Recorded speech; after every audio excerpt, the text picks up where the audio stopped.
welcome to Barovia.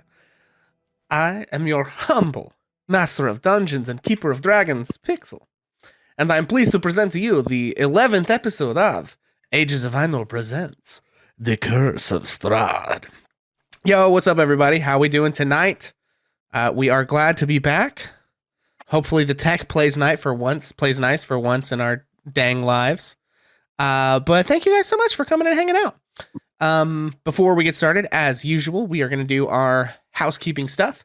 So first things first, folks in chat, if you would try to remember that when we move on to map screens, you may see some things from the DM perspective that the players do not see. Please don't spoil anything. So if I'm looking at secret stuff, don't put it in chat until the players know about it.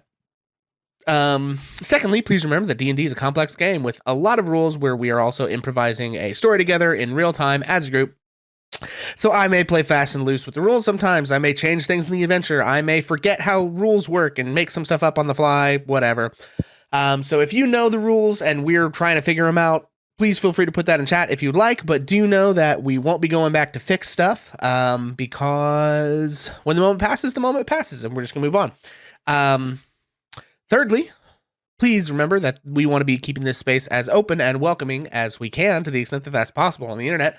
So we do try to keep that internet toxicity to a minimum. So we won't be putting up with anyone being obnoxious in chat, whether that's to other viewers or to players on stream regarding character choices, their roleplay choices, their knowledge of the game or the rules, anything else about them as people, etc., etc. Again, usually not a problem here, but we do always want to be upfront with you guys with how we operate that. Fourthly, a reminder that this adventure is horror themed. There are elements in it which some viewers may find unpleasant or disturbing. We aren't setting out to be overly graphic or anything like that, but we do want to just caution everybody to try to moderate your consumption with your health and well-being in mind. When videos go up on YouTube or the podcast, we'll try to put appropriate trigger warnings where possible. But in the context of a live stream, it's generally not possible to give advance warning because a lot of this stuff is improvised. So, however, we do want to let you know that we will not be depicting graphic sexual content of any kind or assault or violence of that nature. Just in case that's a concern for you, know that's not something that'll be depicted. But aside from that, everything is horror themed. So, things are going to get a little gruesome from time to time. Fifthly, it's widely known and accepted that this adventure has some problematic depictions of individuals inspired by travelers or Romani people IRL. I've done my best to search for some resources on the internet to help alter those depictions to try to avoid those stereotypes. So hopefully we are working through that. And then a reminder, we do release the show on YouTube and as a podcast after each episode during the following week. So if you miss part of the episode or you have to miss a whole episode, whatever, don't fret. You'll be able to catch it after the fact. All right. Anyway, we're going to introduce our cast. So if you guys would, I don't know what you caught of the intro. I don't know when it crapped out. We're just going to roll back with cast. So, Vincent Page, who are you? Where can we find you on the internet? Who are you playing tonight? And do you have inspiration? Hello, friends. I am Vincent Page. You can find me here on Twitch at vincentpage.twitch.tv. Well, I don't know how the URLs work, but we stream about every day, have all sorts of fun. I'm playing Ash Fireforge tonight, and I do currently have chat inspiration. Excellent. Onyx. Hello all, my name is Omega. I play Honest Montarik in this campaign. He is a gnome wizard. You can find me here on Twitch at Omega_MT_42. I hope to get back into that soon. I also am more active on TikTok at OmegaMT42. No spaces or special characters on that.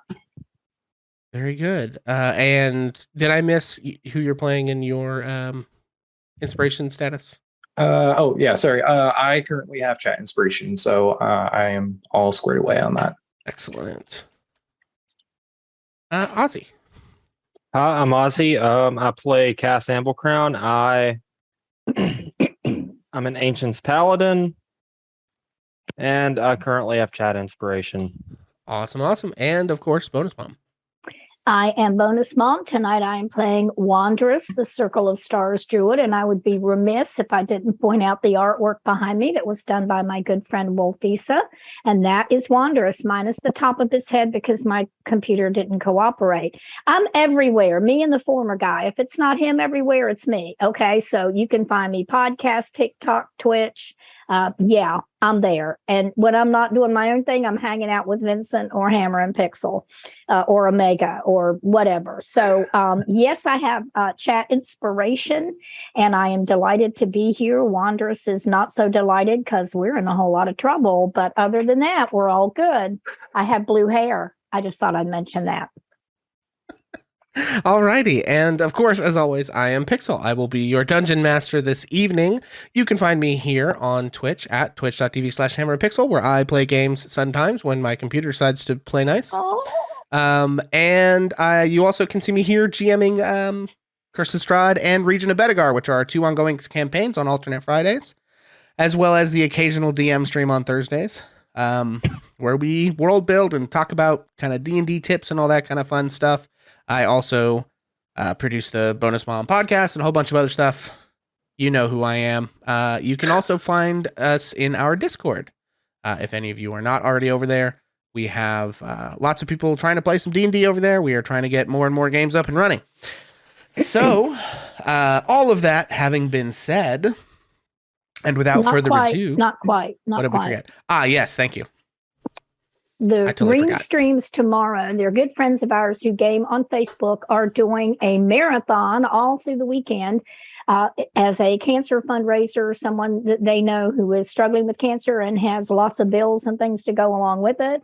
And we're going to be doing bunches of things. Vincent Page is going to be playing Fortnite with them. I'm going to be playing Fall Guys with them at various times. But tomorrow afternoon at about 5 o'clock in the afternoon, Eastern Daylight Time, Pixel is doing a one-shot adventure with Abby and Richard Reams. I will be there. Chunky Tuna, who I think is in our chat, will be there. And this will be the first time for the Reamses playing Dungeons and Dragons. And they're going to do that as a part of that fundraiser. So Onyx will also be there. And Onyx will also be there. Thank you, most Onyx. of the people on screen right now will be there tomorrow night at 5.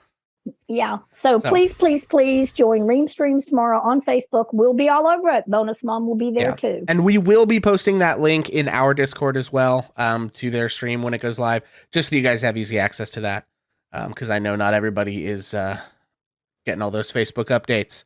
So thank you for catching me up on that, Bonus Mom. It totally slipped my mind with all the crashing and whatnot. But all of that having been said, and without further ado, when last we left our heroes, following Strahd's attack on the Burgomaster's house and his attempt to bite Irina Kolyana once more, our heroes and Irina and Ismark set out to try to reach the next town, Vallaki, to the west. On the way, Ash had a disturbing vision at a crossroads on the old Svalich Road. A graveyard and gallows stand on the foothills to the southeast of the land of Barovia. There, Ash witnessed a gruesome specter, the hanging body of Thorin Fireforge, their fallen companion and Ash's adoptive brother. Ash rushed to cut down the body, and as they did, they had a vision of Thorin once again being dragged into darkness in a land beyond light. After a few moments of fear and recollection, our heroes began to make their way to the Tser Pool encampment, a Vistani encampment. There they found folk markedly different from the drab Barovians they had so far encountered. These people, including several non-humans, were dancing gaily, drinking jovially, dressed brightly, and all in all seemed more akin to a carnival camp than Dour Barovian travelers, a distinct contrast to everyone else they had encountered. They were directed to Madame Ava's tent, whom they believed to be the individual referenced by the Angel of Helm, which spoke to Thorin in a vision back in the Death House, and she performed a card reading in search of possible aid for the party in their battles against Strahd. They learned that they might find history, they might find knowledge of the ancient to help them better understand their enemy. The clue says it lies at a crossroads of life and death among the buried dead. They learned that they might find a powerful force for good and protection, a holy symbol of great hope, lying in a pile of treasure beyond a set of amber doors. They learned of power and strength, of a great weapon of vengeance, a sword of sunlight. They were told to look to the west and find a pool blessed by the light of the white sun. Their last cards, unfortunately, were ill-omened for now. In search of allies, they were told that they must face the battle alone. And in search of where the fated battle were to take place, they were told that the mists obscure all, and Madame Ava was unable to see where evil lurks. Meanwhile, Onyx and the siblings were waiting for the others to return from Madame Eva's tent. During that time, Onyx overheard a story being told by a Vistani storyteller, who told a tale of a wizard who came to Barovia and tried to raise a peasant army to overtake the vampire in the castle. But that the army was struck down and the vampire, a powerful spellcaster himself, engaged with the wizard in a great duel. But eventually the wizard was struck down and fell from the sky, losing his staff amidst the Tsar Falls to the west. After this, they all reunited and trudged along the path towards Vallaki. However, just after they passed the castle and then the massive gates of Barovia, a grim mirror of the gates which stood at the entrance to the land which they had passed a mere 2 nights before, far to the west. They were beset in the woods by many strange creatures lurking in the underbrush, as several scarecrows jumped forth to attack, and that is where we will pick back up, my friends. Players, if you could please roll initiative.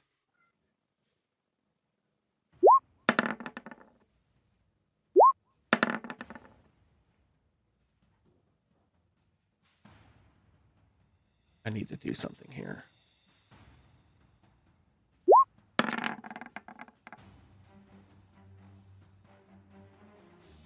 Okay, you can ignore those things to the right. That's just so that I can get the screen to move properly. Okay, everybody good? Yeah. Hell yeah. Yep. Okay. Okay, and I believe you guys were not surprised by all of this due to the perception rolls that somebody had at the end of that. Onyx isn't. You have a 0, pal. In the. Do I? I can fix it. It's a 10. I'll get you Okay. squared away. Cool. Okay, there we go. Okay, and so as these creatures begin to lurk out of the underbrush, Ash, you're up. What would you like to do? Okay, I think that Ash is just going to take a. This is like some sort of stump here, right? Yes, that is a tree stump. Okay, I think we're going to just move 5 feet over and draw our short bow. Okay. Take a shot at this thing here in front. Okay. Let her rip. Oh, that didn't work because I clicked it in the wrong box. I'm a professional. Nobody panic. Okay, let's And that take a look. is 13 hits. These Okay. things are somewhat slow moving. that would be. Oh, I don't have sneak attack, but it's 7 piercing damage. Ah, yes. Okay. Okay, so yeah, you fire your... Oh, wait, hang on. You fire your arrow. Yeah, and it sinks into... It sinks into the creature and deals some damage, but you get the sense that hitting these things with conventional weapons is not the most effective thing you've ever seen, because they are made of straw and animated by dark magics. Nevertheless, it does not seem to like being shot with an arrow. Anything else you'd like to do? I think that's about all that I have. Okay. All right. Let's see. This thing is going to rush forward. How much movement does it have? Beautiful. Okay, this thing rushes forward next to you, Ash, and then since you attacked, it is going to attack you I respect that decision. with 2 claw attacks, and they are garbage. I'm assuming 8 doesn't hit your armor class, No, we're good to go. Madam Rogue. Okay, so yeah, this thing like catches on the edge of the stump and like tries to claw at you with these weird claws attached to the end of its hand that appear to be made out of like rusted sickles that have just sort of been like stuffed into the straw. These things are pretty gross. Yes, tetanus damage. Yeah, right. That brings us to Cass. Yo. You're up. Oh, my bad. That's fine. Okay. Okay, so yeah, this thing stumbled and tried to attack Ash, and now it's your turn. What do you do? well, I'm gonna move up and I'm gonna hit with my long sword. Okay. 13 hits. Go ahead and roll damage. Nice.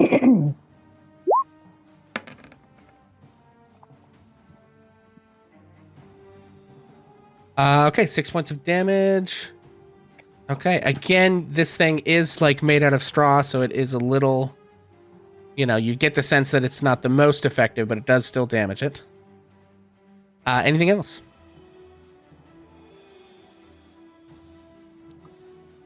No, I think I'm good.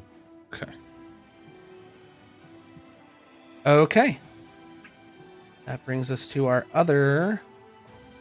This thing is going to start dashing into the fray, and it can reach Wandress. So, Wandress, you are going to have 2 scarecrow attacks coming at you.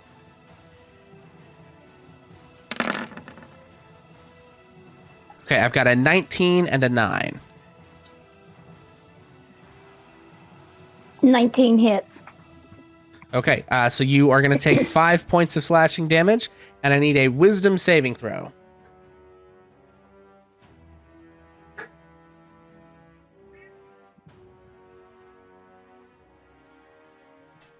I rolled a 16. Okay, that will make the save. That brings us to Ismark, who is going to rush into the fray. Oh God. Let's see what he does this time. He's had a bad Oh. track record, but let's see. He does not have a shield. He's going to grab his longsword. Oh no, he's gonna one hand with his longsword and also draw his short sword. So he's sort of like double wielding here. He's gonna make a total of 3 attacks, 2 of which hit. So one of his longsword attacks and his short sword attack hit. Let's see. Okay, as he starts cutting into the creature, Onyx, you're up. All right. I'm gonna go ahead and try to cast firebolts Okay, at this one next Okay. to Ismark. very good. So let's go into here.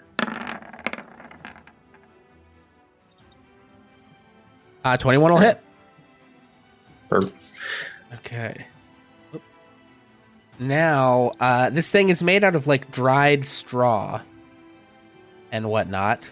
So as you begin to light it on fire, you hear an unholy shriek of pain, and you get the sense that that was actually extra effective. Really, Ooh. really did not like that business. So, Okay. okay. So that's your firebolt. Anything else from Onyx? I do not believe so. I think that should be it. Excellent. That brings us to Irina. What does Irina have at her disposal? Okay, Irina, all she has is a rapier, so she is going to try to kind of dip around. She's going to have to go all the way around to be able to reach this thing. And she is going to make an attack with her rapier. Yeah! 14 is going to hit for 5 points of piercing damage. So she just like stabs it. The one that Onyx lit is like its head caught on fire and it's like flailing around. The other one is just like you're poking straw with little sharp bits of metal and some of the straw is falling out. Okay. Which one did he set on fire? Just out of curiosity. This one. Okay, so the one next to Ismark. Okay, Yeah. okay. Okay, so. Okay, these guys are going to have to dash to get into melee with anybody.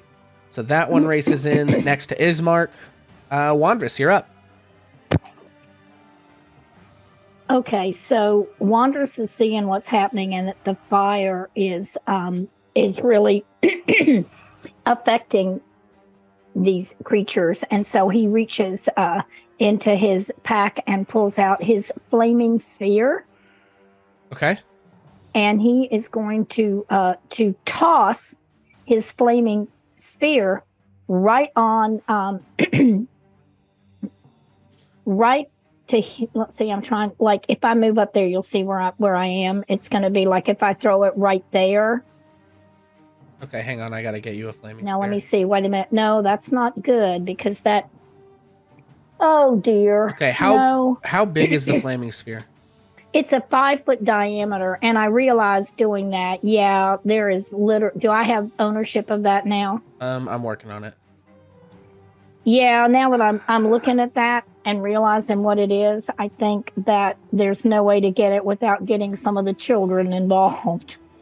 Okay. Well, let's look at what the spell says. It's a 5-foot diameter, which means it would take up 4 squares. Okay. Right? You have it at 5 foot. Yes. Yeah. That's a 10. No, that's a 10-foot diameter right there. Oh, so it really was the 5 foot? Okay. Yeah. So this is a 5 foot, but it's foot. like it does things to stuff next to it, doesn't it? Yes, it does. And so let's if I put it in use chat. that, I can make that happen. okay. If I do that, it's gonna hit. It's got to hit one of the kiddos. Flaming So sphere. I guess that as Wanderous is thinking about that, it wouldn't be such a good idea. Okay, let's look at that. All right, flaming sphere. 5-foot diameter sphere appears in an occupied space within range. Any creature that ends its turn within 5 feet of the sphere. Yeah, there's nowhere to get. No way to do it. That Yeah. one of them wouldn't. So you would have to. You could land it on this guy. Over there. Yeah, that you wanted. no, I'm looking for something of what's directly in. He's looking for something. Wanderous. Okay. So the next best thing, I think it's all that Wanderous has in a moment of panic, is as a bonus action, he's going to cast Shillelagh on his quarterstaff. Okay. And that means that I get to use my wisdom modifier, which is a +4, instead of my for the attack roll. Yeah, and so the you damage have a thing in your attacks that says Shillelagh, so if you use that, it should be set up correctly. roll. Okay, there it is in the attacks. Okay, it's a 23 to hit. 23 hits. And I do 6 points of damage. Okay. 2, like the Shillelagh is going to be. Okay, and the one directly in front of you? The one directly in front of me next and to the guy. And that actually is, let's take a look. Yeah, you get the sense that the magical energy surrounding your weapon actually makes it more effective against these things. It's sort of like the positive natural energy sort of strips away some of the necrotic energy that animates this creature. And your attack appears to do full damage.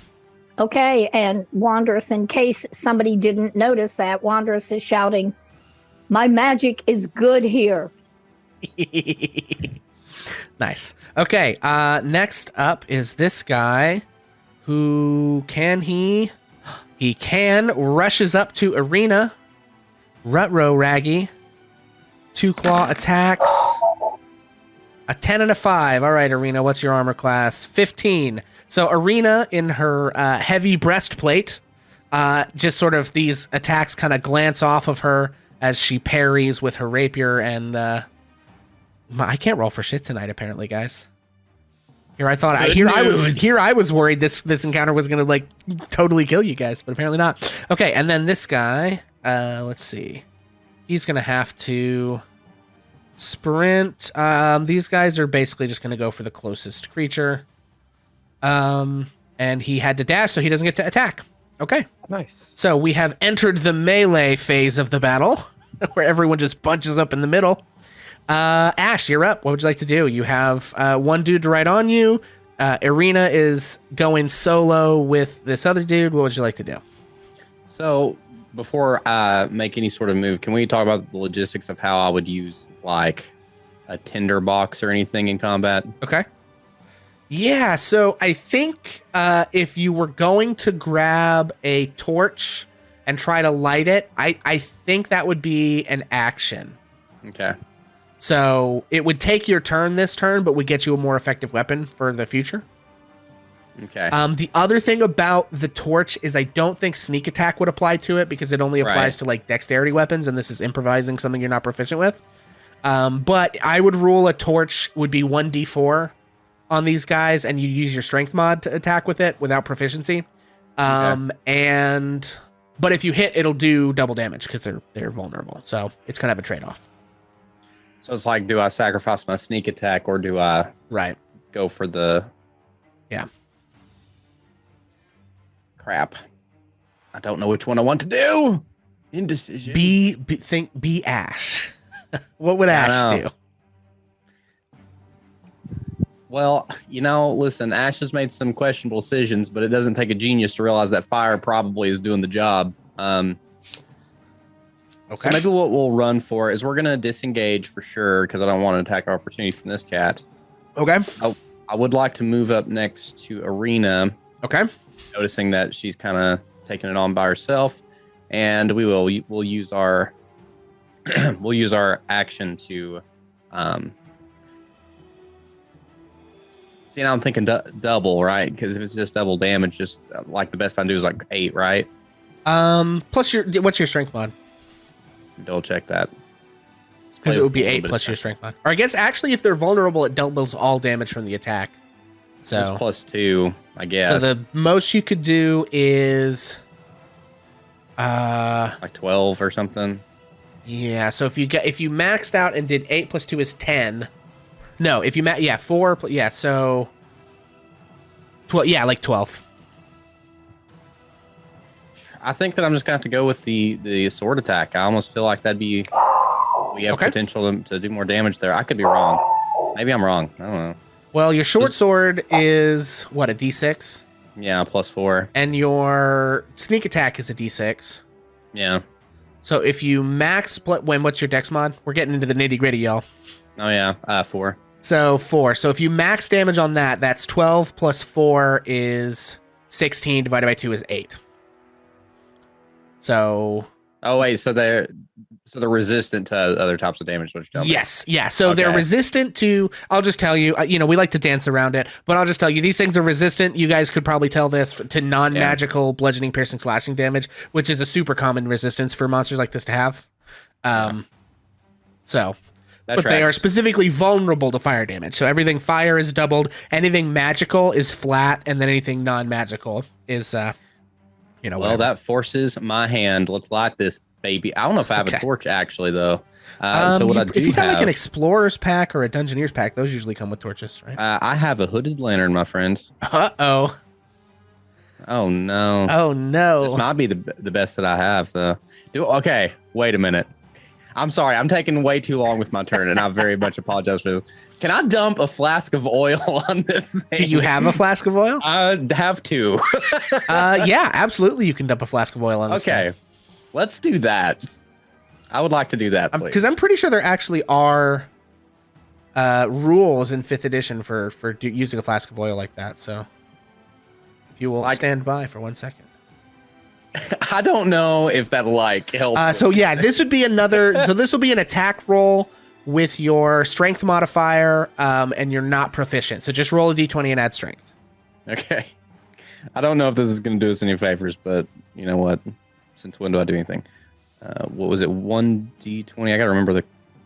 Yes, /R 1d20 plus whatever your strength number is. Okay, where's the plus button? Let's do it. We got this. No, I panic. I'm only panicking a little. And plus strength is 2, right? Oh, correct. Hold on. We have 17. 17 will hit. Okay, an oil flask. Let's look at this thing. Okay, if the target takes any fire damage before the oil dries, it takes an additional 5 fire damage from the burning oil. Is that... If lit, the oil burns for 2 rounds and deals 5 damage to any creature. Okay, so it'll take 2 rounds worth of 5 damage. If somebody can light that thing on fire, it'll take a good chunk of damage from that, basically. Okay, I did good. Okay, Hey. So Ash, you rush around, you dip away using the tree stump to guard your escape, disengaging from the creature, whipping out a flask of oil and just smashing it into this scarecrow, watching as the viscous ooze just sort of dribbles all over its straw-y body. And that's your action, bonus action movement. We are moving on then. This scarecrow now has a target in Cass Amblecrown. Alrighty. That is... Ooh, I got a 17 and I got a crit. So 17 doesn't hit. Okay, great news. So you take Damn. No, it doesn't hit. Yeah, No, so but you it got rolled a a crit crit on the other one. So the second attack was a nat 20. So that is going to be 16 points of slashing damage. Damn, he rolled nasty on that. On that damage. Although it would have been with the homebrew rule anyway. Have we been doing the homebrew rule in this campaign? I actually don't know if we have. There's not been a lot of crits on our end, so I don't know. I was gonna say, I can just check your sheets and find out. We have been using the homebrew rule, so it rolled what he would have already rolled. So anyway, that's 16 points of damage. Cast Amble Crown, brutal. As the first attack, you easily bat it away, but with surprising speed, it sort of comes in with the other arm and gores you pretty bad. Bringing it back to you. What'd you like to do?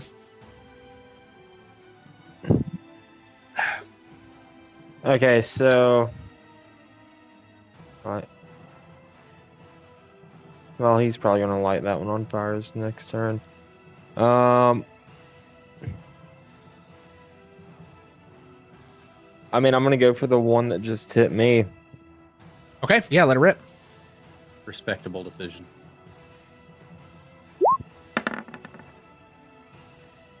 $13 will hit.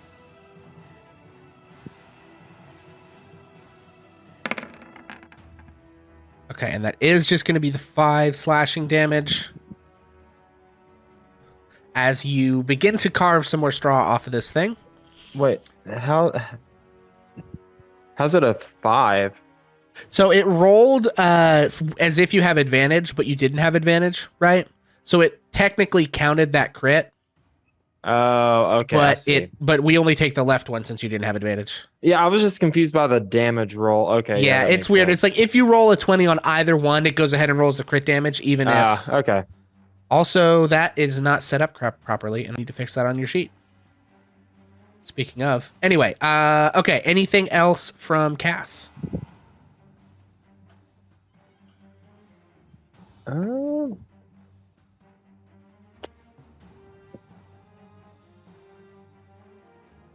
I don't think so. Okay. All right. That brings us to the next scarecrow, which is going to go once after Wanderous. This one has been lit on fire. It's having a real bad time. Okay, that's a 10 and a 4. So yeah, this thing just can't get over the whole being on fire. So it can't decide if it wants to put itself out or attack Wanderous. And in the meantime, it is quite easy for you to avoid his attacks. That brings us to Ismark. Okay. Who wants to roll a luck check for us? I am unlucky by nature, so I please. got it. Okay. What's the luck check? So give me a D1R/R D100 1D100, and somebody tell me high or low before we roll this. Hi. High. Okay. So on a high roll, Ismark has a torch. Oh, no. Oh, no. Okay. So Ismark is 17. torchless. So he is going to go ahead and use his attacks. That is 2 long swords and a short sword. What do we got? All 3 of those Nice. are a hit. Nice. Okay. So that is 10, 28 points of slashing damage, halved to, what is that, 12? 14? So Ismark, seeing his sister being attacked, it just turns into a whirl of blades and swish, swish, swish, slashes until there is just like a puff of straw in the air as that creature that was trying to attack Wanderous is no more. It's reduced to some fucking hay on the ground, friends. Hashtag Zaddy in chat. Oh, and then Onyx, you're up. I am going to attempt to hit the one near Ash with a firebolt. So Okay. let's see if that'll. It singes mine and Arena's Right. eyebrows off. Wow! All right, let it rip. Okay. A 12 will hit, actually. Okay.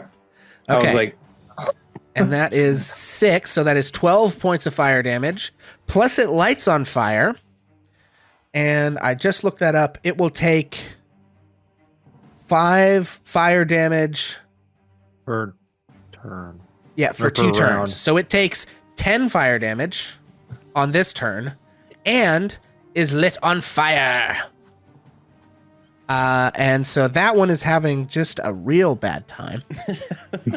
Just the worst time that you could have. Okay. Well done, Onyx. So you light this thing up, the oil just, and yeah, Irina and Ash, your eyebrows get a little singed as this sort of flare of oil bursts into this thing. Anything else from Onyx? I don't think so. Oh, actually, I'm gonna try. Let's see.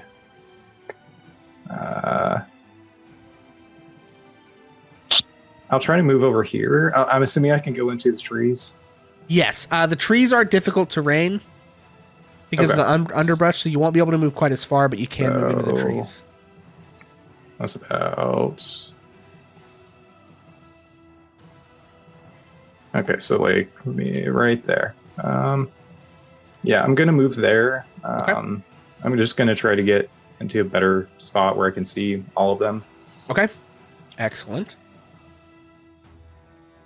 Okay, let's see. All right. Ash, Irina looks at you, pops an eyebrow, and says,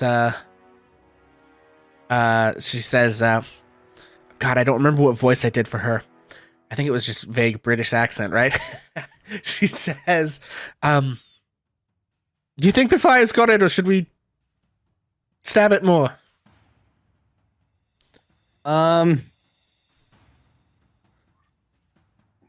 don't know the reply for that. I'll handle this one. You can go help your brother. Okay, so she is actually based. She's going to scooch over a little bit, not exit range, but she is going to throw a rapier at the other one. That is a 14 for 6 points of piercing damage, which is halved. So she begins to cut into the one that Cass has been slashing into. Okay. That brings us to this one, which is going to begin to scoot into the trees to surround his mark a little more fully, and is going to give him some claws. Okay, I don't think either of those hit him. What is his AC? His AC is 17. God, so both of the attacks his mark and his whirling blades are able to keep the thing at bay. Bringing us back to Wandress, you're up. Wanderous keeps keeping. Try this again. Wanderous keeps getting stymied in his desire to throw his flaming spear because people move around. So he realizes that he can't use it on those two guys either. So he is going to move forward 5 feet to make himself an additional target to the guys that are around him, and he's going to be looking to the one at his right and the one above him to see which one is the most damaged and what would he see, because he's going to use his shillelagh on them. Yeah, so the one that Cass and Irina have been attacking has taken some hits. The other one is untouched. Okay, so trying to get rid of anything, hopefully kill something. Wanderous is going to, and knowing that his magic is good, shillelagh again that guy. Okay. And that's a 23, but That'll not hit. a nat 20. And that is 12 points of damage to the guy to my right. Yeah, 12 points of damage. Once again, a mighty hit. It is not dead, but it is beginning to look pretty wounded. You can see a lot of the stuffing has been knocked out of it, and the straw is sort of hanging limply, and the like weird sackcloth clothes that it had are sort of like loose and flabbier now. So that's your action. Anything else from Wandress? He just shouts again, "My magic is good." Excellent. Okay, this thing is currently on fire, so I'm going to give it disadvantage on attacks because that seems fair. It's made out of straw and it's on fire. But it is going to try to attack Ash because you're the one that threw the oil on it. Valid. And they are about as smart as a person, so they do know that that's what that did. Also valid. Okay, with disadvantage, one is a 17, one is a 6. The 17 does hit. Okay, so you do take 7 points of slashing damage, and I do need a wisdom saving throw. I think I forgot Cass's wisdom saving throw earlier, but we're not going to go back for it, because I'm a dummy. It's all good. I can click it like on the You have a saving throws box just above your skills box. there it is. Yep. That is a 7. Rip. 7. Okay, so you fail. Ash, this flaming creature, you can see its like red eyes flash out from the flames. And for a moment, this hellish creature frightens you. So you are frightened until the end of the Scarecrow's next turn. Oof. So that just gives you disadvantage on attacks. Okay, this thing is going to attack. It's got a 50-50 shot of Ismark or Wandress. So 1 is Ismark, 2 is Wandress. Okay, Wandress, you've got another Scarecrow attack coming at you. I've got a 22 and an 11. 22 hits. Okay, so that is going to be 5 points of slashing damage, and I need another wisdom saving throw. Also, I think we've been doing a pretty good job, but don't forget to call out your rolls, everybody, for the folks who are listening to this in the audio format. Wanderers rolled a 17. That saves. Wanderers is not frightened. Okay. Ash, you're up. Okay. So I have a question. Yes. We're starting off the turn just like last time. I have a feature, something called Steady Aim. Uh-huh. And what it does, as a bonus action, I can give myself advantage on the next attack. Correct. Of my current turn. Would that cancel out the frightened thing and just give me a flat roll, or? Yes, it would. That is exactly what it would do, in fact. Okay, excellent. So I'd like to do that. That way, at least we're not rolling with disadvantage. And I am an inquisitive rogue, so I have no magic. So we're just going to do a short sword attack. Okay. This is what I got. Don't you also have that, like, insightful fighting thing? I do. Or do you not get that yet? I don't know when you get that. At third level, you gain the ability to decipher an opponent's tactics to develop a counter to them. As a bonus action, you can make a wisdom insight check against a creature and see that isn't incapacitated, contested by the charisma. If you succeed, you can sneak attack against target even if you don't have advantage on the attack roll. Ooh. But I've already used my bonus action to do the steady aim. Yeah, that's fine. I just want to remind you have that. Okay, I didn't see it down there, so thank you for reminding me. We'll leave It's that basically open an extra way you can get sneak attack if without somebody being in melee. Yeah, if you don't have somebody in melee. Okay, cool. Of course, Let's steady aim will do the same thing with you, but as long as you don't move. So anyway, carry on. Sick. Well, I appreciate the reminder there anyway. So short sword attack, no advantage. It's a 24. 24 hits, and you will have sneak attack on this roll. Oh, hell yeah, baby. So we're looking at 3 on the sneak and 8 on piercing. So 11. Great. Yeah. So you start cutting into this thing. It is looking really rough. Anything else from Ash? That was action, bonus action, any movement? I cannot move because of steady aim. Right. You can't move because of steady aim. You are correct. Right. Thank you. Okay. So the one that has been mostly attacked by Wandress and Irina and Cass, I'm just going to roll. You've all hit it recently. So we're going to go bottom to top. 1 is Cass, 2 is Wandress, 3 is Irina. And what do we got, friends? 3 is Irina. Oof. Oh, no. Sorry, Irina. She has like a breastplate though, so she was looking. She's got good AC. Okay, so 7 does not hit. 20 does hit for 6 points of slashing damage against Irina. So she, as this thing is flailing about, Wandress is just beating it with a stick. Cass is stabbing it or slashing at it with a long sword, while Irina is rapiering it. Actually, hang on. That wouldn't even help. She has like a parry thing, but it wouldn't even stop it. Okay, so she takes 6 points of slashing damage, and you can see she is quite badly wounded as her voice echoes through the trees.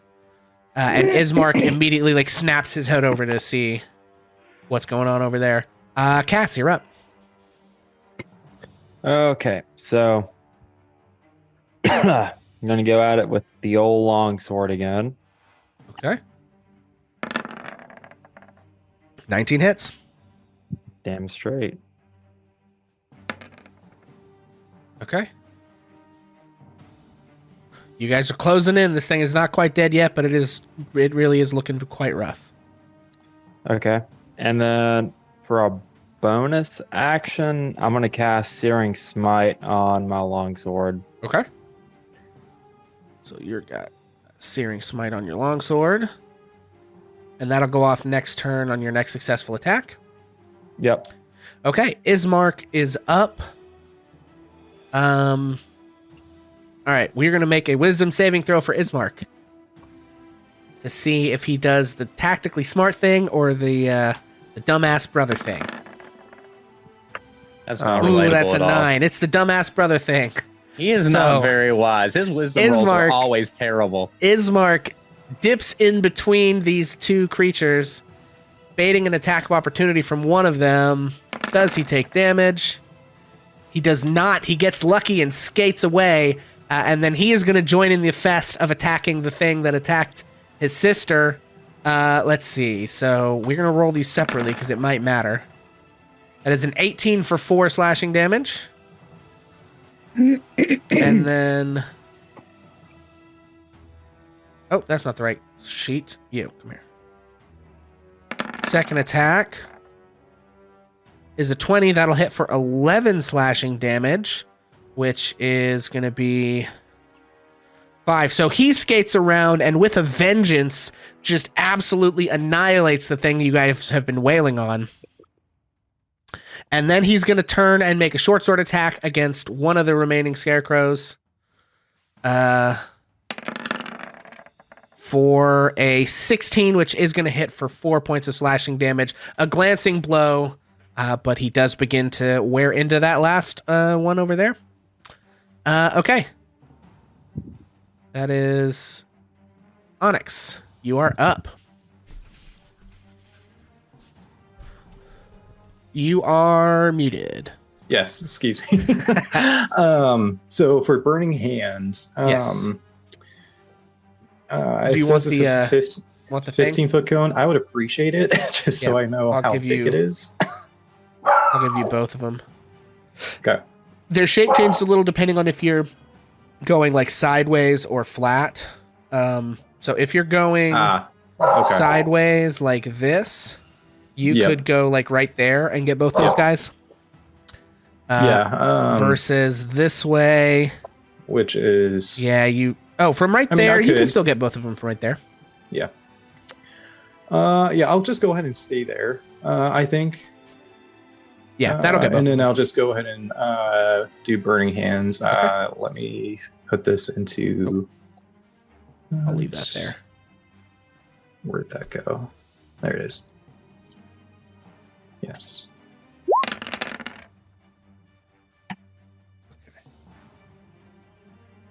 Okay, so they have to make dex saves.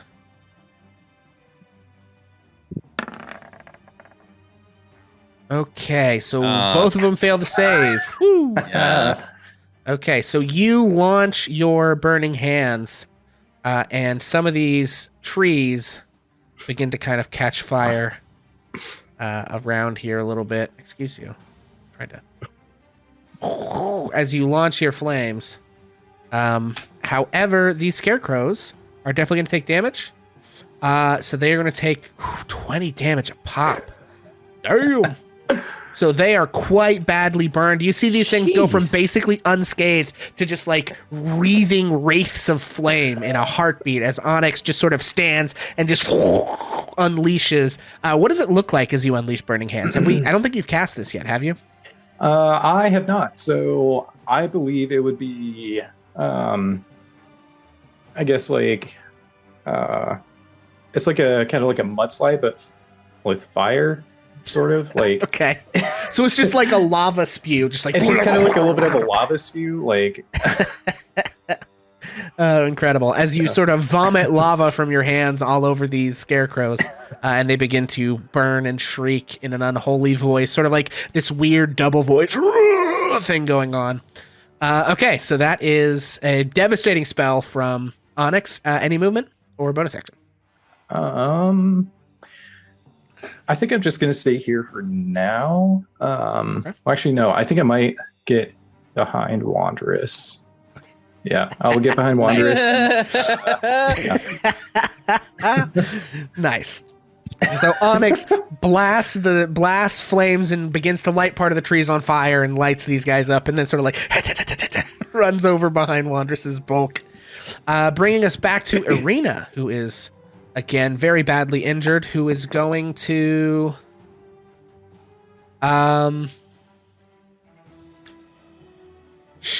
I think the only thing that makes sense for her is to turn around and attack the one, because if she leaves its threat range, she'll get an attack of opportunity. So she is going to attack the one that you said you had, but 5, she does not get it. So she sees the one that Ismark gets, but she's still kind of like wounded, clutching her side from the scraping claws that made it through her armor. So she whirls around to try to stab the other scarecrow, but around the bush that's kind of between them, she is just not able to land a solid hit. Okay, this one, which is lit on fire, is going to scooch up next to Wanderous and is going to attack Onyx. Ooh. Because you lit it on fire, and it's the worst pain it's ever known in its life. And it shows because it got a 9 and a 5. So it is just like flailing ineffectually at you as it tries to land a hit, bringing us to Wanderous himself. And Wanderous, finally seeing his opportunity that has been holding his flaming sphere this entire time, lobs his flaming sphere over to just over one of them's head and drops it right in front of him, just aims it. And it will burst into flame. And it is an interesting flame. It is obviously fire, but it is more purple than yellow as it flickers and moves. There is yellow, but the edges of it kind of go into purple, and he casts that at them. And he would also say over his shoulder to Wanderous, "Magic is good too." Okay, and this one. Okay, so what do I do to make that happen now? I am working on it. Okay, so there is your purplish flaming sphere. And you just click on the spell and it should roll damage. And I believe I gotta look. I think they take damage when their turn begins. Okay, cast at what level? I'm going to cast it at level 2. That's what it tells me. Yeah. Sure, you can cast it at either level 1 or level 2, I think. Okay, well, I'm going to go ahead and cast it at level 2. There's a DC 14 dexterity save. Okay.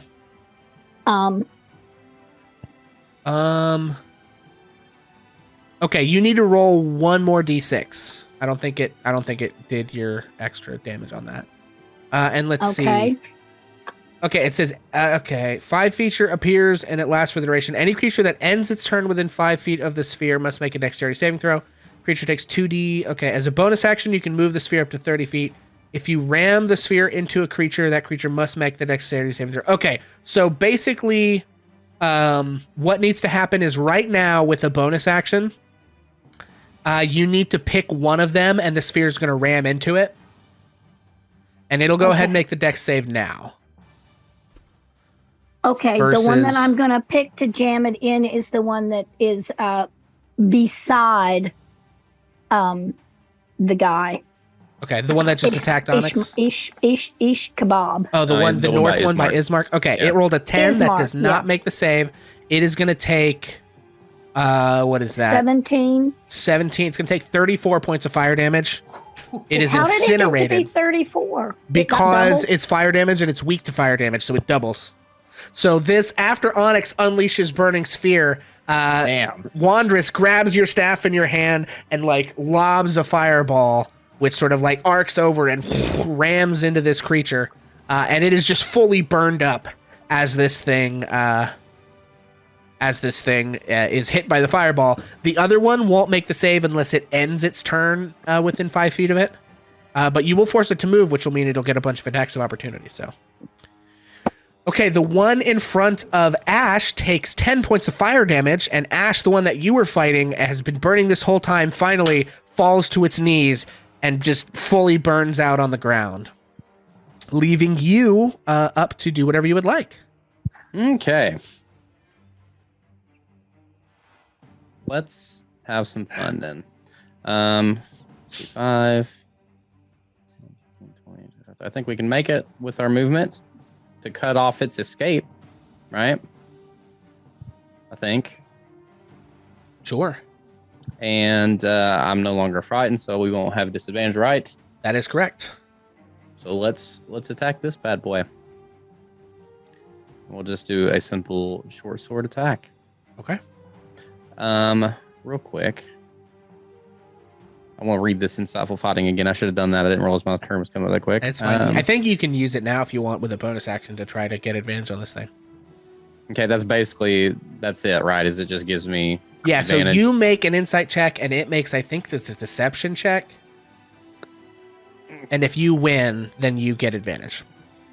Okay, so I need to make a insight check, right? Yes. Did I get that? Okay. Let's do that. Insight for 8. Alrighty. It's going to make a deception check Okay. for 18. Oof. Not Okay, fair so enough. with it being lit on fire, you're not quite able to get a good read on its attack patterns. You get the sense this is not sort of its normal state. It's a little erratic right I now, feel like maybe something's different. but you still can make your attack if you like without advantage. Okay. Short sword for 13. 13 hits. And then attack. You have a sneak Damage attack. rather. 9 plus 6. Okay, so that is 15 points. So, okay, so you are cutting it down. It had been lit on fire by Onyx's attack. It is really quite on death's door here, but not quite dead just yet. Bring us to Cass. You're up. Well, there's only one thing left to do. And that would be There's yeet. only one thing to do. 2 words. I'm gonna stab you. That's more than 2 words. Okay. And also I'm going to use. Well, I applied Searing Smite, so You that takes did. effect You too. did. Yeah. Okay. So 8 points of slashing damage. And then we need to know what Searing Smite does. I'll show that spell description. Okay. The attack deals an extra 1d6 fire damage, which you just Which is rolled a for 4. Yep. And then causes it to ignite, which the 4, however, is going to kill it. So, Cass, tell me. So you said it fell to its knees, right? Sure. I'm just gonna run up and slice it right at the neck. My sword's glowing red hot from the flame of the Searing Smite. Yeah. And I imagine when Cass goes to decapitate the scarecrow, the head goes spinning and it just bursts into flames. Yes.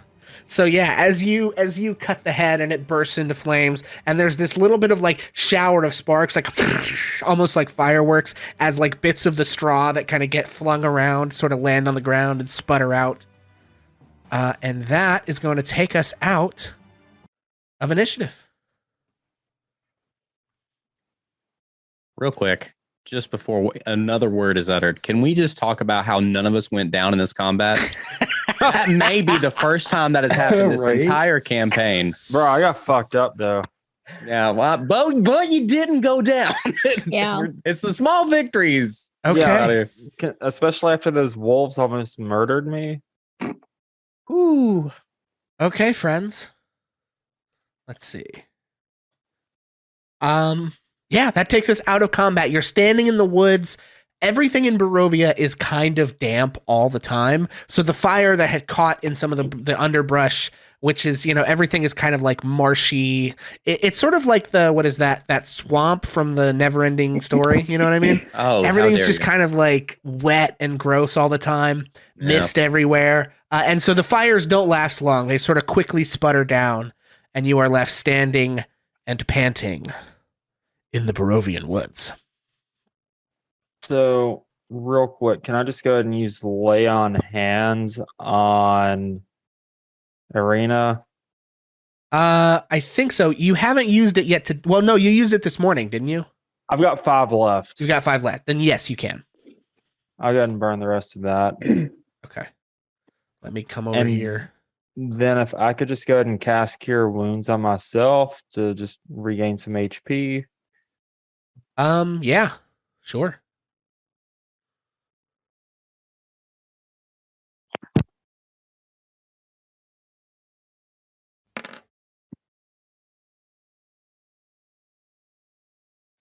Okay, well, I'll recover 8. That'll get me back up to 30.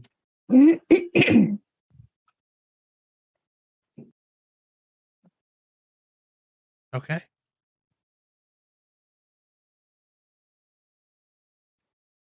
And yeah, so you stand here in the woods.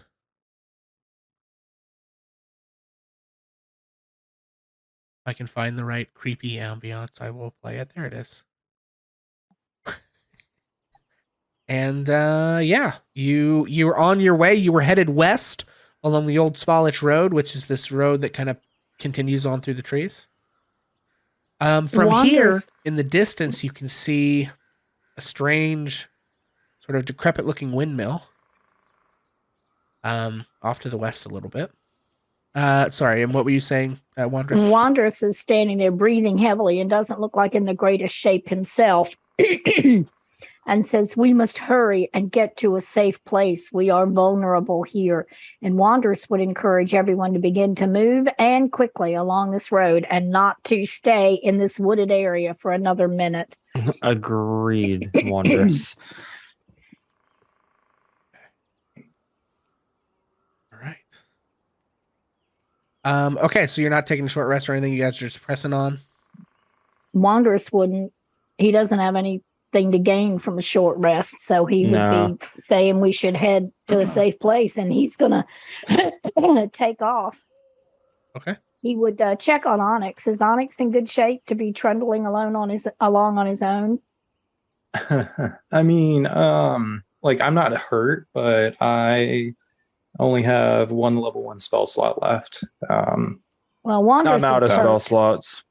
Yeah, Wanderous is hurt, and he I would can get just want to mine hurry back, along. but Yeah, that's fair.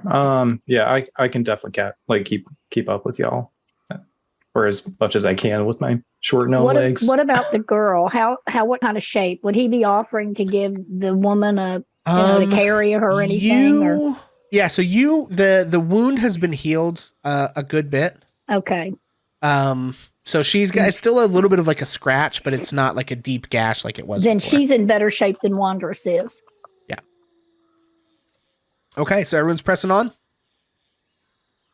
Mm-hmm. Okay. Yep.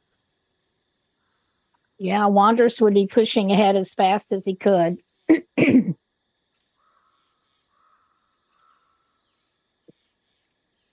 Okay. Yeah, so as you come out of the woods about half a mile later, you can kind of see that the old Svalich Road sort of transitions here from being this winding path through these mountains, the Vallaki Mountains, to a kind of lazy trail that hugs the mountainside as it descends into a fog-filled valley. In the heart of the valley, it's telling me you can see this from here, so I'm going to reveal it on your map. Stand by 1 second. Let's see. Let's grab maybe up here. Like that, probably. So down in the heart of the valley, you can see a walled town. I'm going to put the... Oh, that's not what I want. Stand by, everyone. I did the wrong thing. No. Okay. What it? I'm having troubles. Okay. You see the walled town, which you assume to be Vallaki.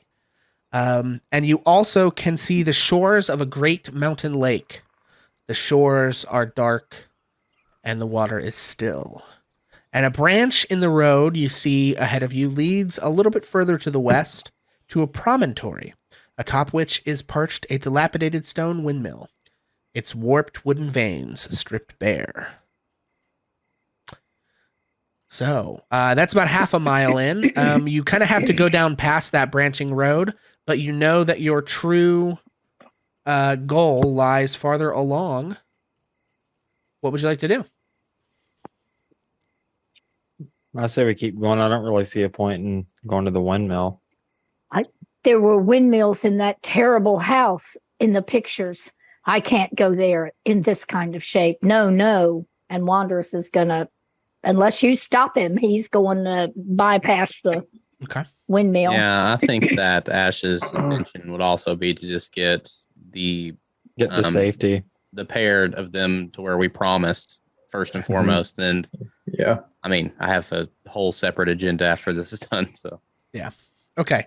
Now let's see. We did travel pace before. You guys were moving, I think, at a normal pace, Yeah. which is 3 miles an hour. So you've moved for half a mile. So the next time we hit, let's see.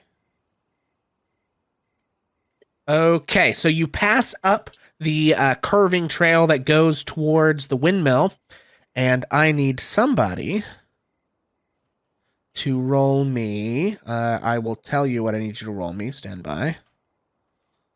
I think I rolled last time, didn't I? Yes, I think we're back to Vincent rolling, and I would like you to roll me a d20, please. looks like a 12. 12. Okay, with a 12, as you come around the bend of the woods, the valley opens up before you, and you are free to carry on. Hey, Okay, and so at this point, you have now traveled, let's see, 1, 2, 3, 4, 5 hours on the road, plus probably an hour of talking with the Madam Eva and folks. So you guys started pretty early today, so it's probably like afternoon at this point, heading on into evening, and you're carrying on, I presume. up on this road. What happens if we pick up the pace because we're getting, I mean, I know we were like trying to not. Yeah, I mean, you can fairly hang careful. on. Let me look at the travel pace stuff. You can go, if you pick up the pace, you'll go 4 miles an hour instead of 3. And the town is currently, that's fine.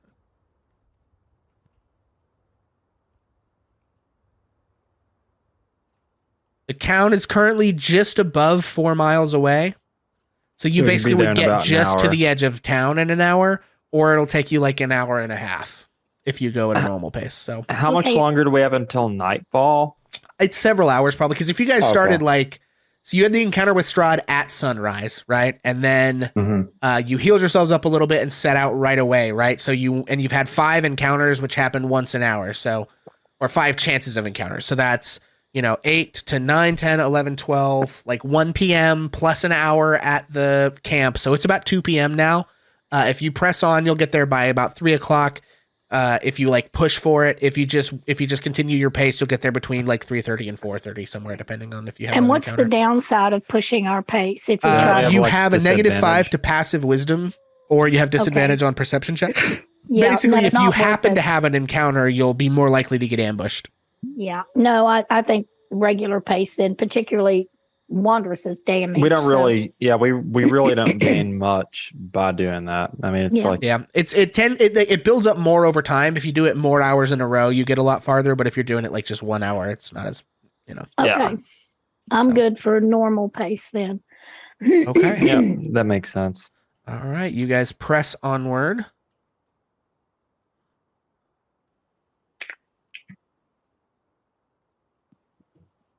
And you make it a good clip around the road. And now I need Onyx to please roll me a d20.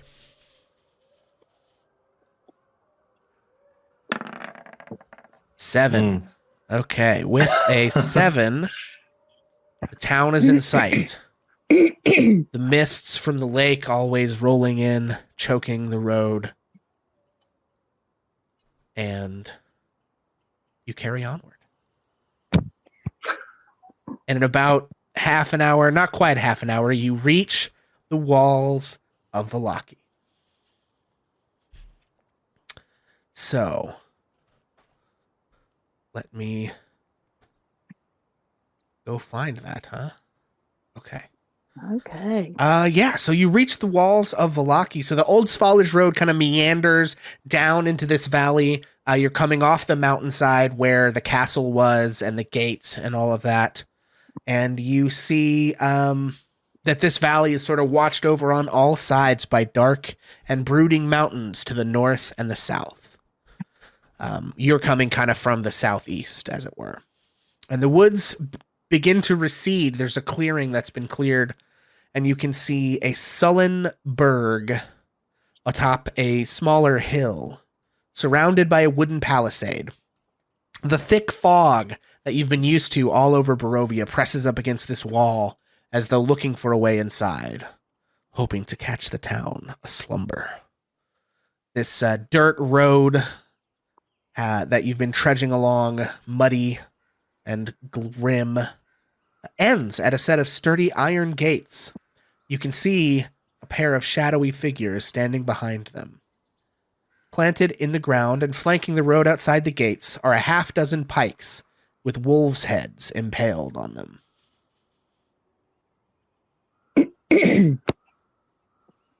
And, yeah, what would you like to do? The gates are, the gate is closed, and you can see some individuals sort of moving around behind the gates. Wanders is going to move right up to the gate and attempt to open it, or whatever would be, whatever is there. Is there a bell you ring, or it looks like it can be opened? Whatever. He's going to walk up to the gate. You there? Who are you? I ain't seen you around these parts before.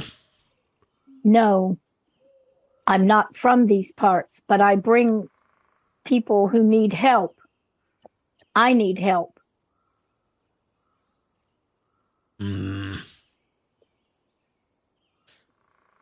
Oh, strangers aren't to be trusted round these parts, but usually we're all right with folk that come during the day.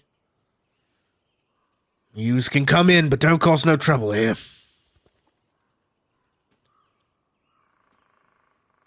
Can Wanderers open the gate? No, but the guy will open it for you. So a few moments later, the two men begin to crank on some kind of mechanism behind, and you hear this creaking chain as the iron gates slowly open. Mr. DM, I apologize, but I'm going to have to step away for a moment. Okay. But basically, Wanderers would just want to get inside and be safe. Okay, very good. All right, I am going to grab you guys. And you are in the town of Vallaki. You have just entered by the gate to the west, or sorry, to the east of the town. And yeah, you can see there are plenty of houses. And you're on sort of a main thoroughfare that appears to go through much of the town. And where would you like to go? My first question would be: is in comparison to Barovia, the village of Barovia, what's the shape of the town? What's the mood? Yeah, so it is generally better. The stuff is not as downtrodden. Everyone is still kind of suspicious, and they do still have that sort of dour, kind of drab look of the native Barovians here. Mm-hmm. But in general, things are not as completely hopeless and absolutely just destroyed. Right. The town look like the people look like, it's hard and they don't like it, but that they're not just, they're not afraid to leave their house. You see people in the streets in the other town, anyone that was on the street would just quickly shuffle from one place to the next, not making eye contact and whatever. The folks here are in better shape. Okay, and the buildings and stuff, not nearly as many abandoned. And right, they're not nearly as abandoned. They're not in as dilapidated of shape. They're all pretty old, but this is just sort of your classic old Victorian looking houses, Sure. So Okay. Yeah, so you've got kind of the whole town at your disposal. If you want to like ask people where you could go, or any of those things. I need to see. Does what's his Yeah, face? that's like Ismark know where we need to Yeah. go. That was going to be what I was going to say next. Do Is I have can notes ask on him. this guy? No, I don't. Okay. They give me the notes in his character sheet. Ismark, where are you? There you are. Okay. Oh, I can close this. All right. Yep. Okay. Ba-ba-ba-ba-bum.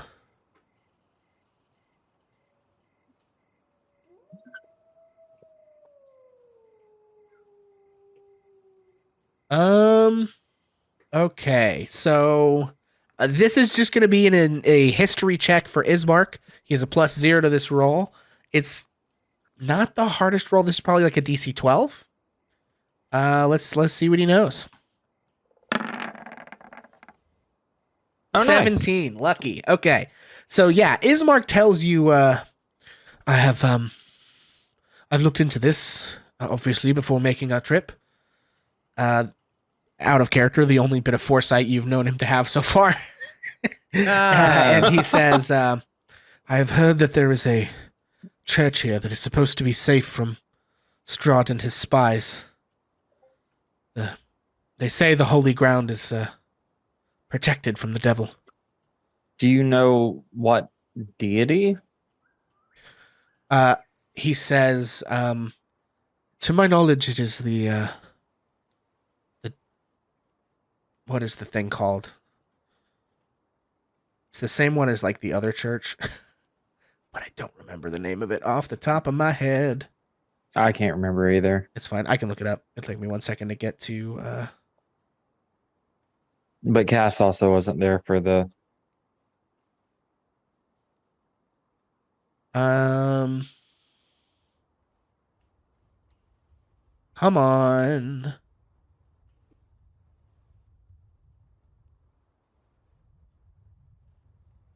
Where is the? It's like the Dawn Lord, I think they call him. Fair enough. I, for one, or Ash, for one, would be very interested to see this place that is supposedly protected against Strahd and his allies. Okay. Seems like a good place to start to me. Yeah, I would have to agree with that. Okay. Wanderers is going to follow the crowd. Very good. Yeah, so you guys begin to make your way through the town. Let's see. There are some things that you notice along the way. Do I have? Yeah, it's just areas. Okay.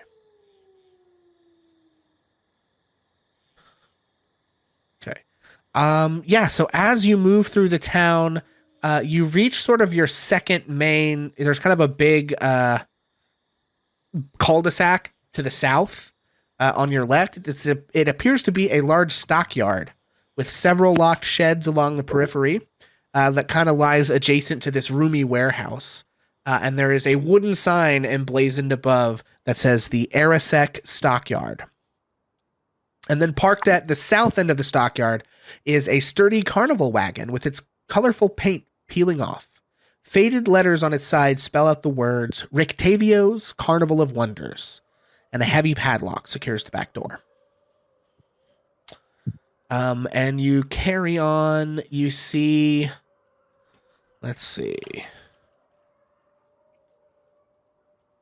You can kind of see to the south that there is a town square. I'm actually going to put these things on the map where they're... Oh, that's not what I want. Don't move the whole map. You. You can see the town square to the south. This kind of big area in the middle. Down here. with sort of shops and homes that kind of enclose the town square. You can't make a lot of detail from your current position, however. As you carry on even farther, you reach sort of the main cross section of the town, and from here, you can see there is a sort of well-to-do tavern. Gray smoke kind of issues from the chimney of this large 2-story wooden building right kind of in the center of this main thoroughfare. It has a stone foundation and sort of sagging tile roof upon which several ravens have perched. There is a painted wooden sign hanging above the main entrance that depicts a blue waterfall. And that is... Nope, that's not what I want. Here. Nope. Or that big red building there. Let's see, is this something you can see from here? No, it's not. You wouldn't really notice that. Okay. And then none of those, however, are your destination. So you carry on through the rest of the town until eventually reaching what you are after, which is this church. So you can see this sort of slouching, centuries-old stone church with a bulging steeple in the back and walls lined with cracked stained glass windows, depicting pious saints. A fence of wrought iron encloses a garden of gravestones next to the church, and a thin mist creeps amongst the grave. It's the Morning Lord. That's who the... Sorry, that's the person. Okay. I found it. It's the Morning Lord. What would you like to do? Only one thing to do. I think is go in and see what we can find out. Yeah. Okay. Yeah, so you enter the church and you find a that it is relatively quiet here. There's not a lot going on. You can see a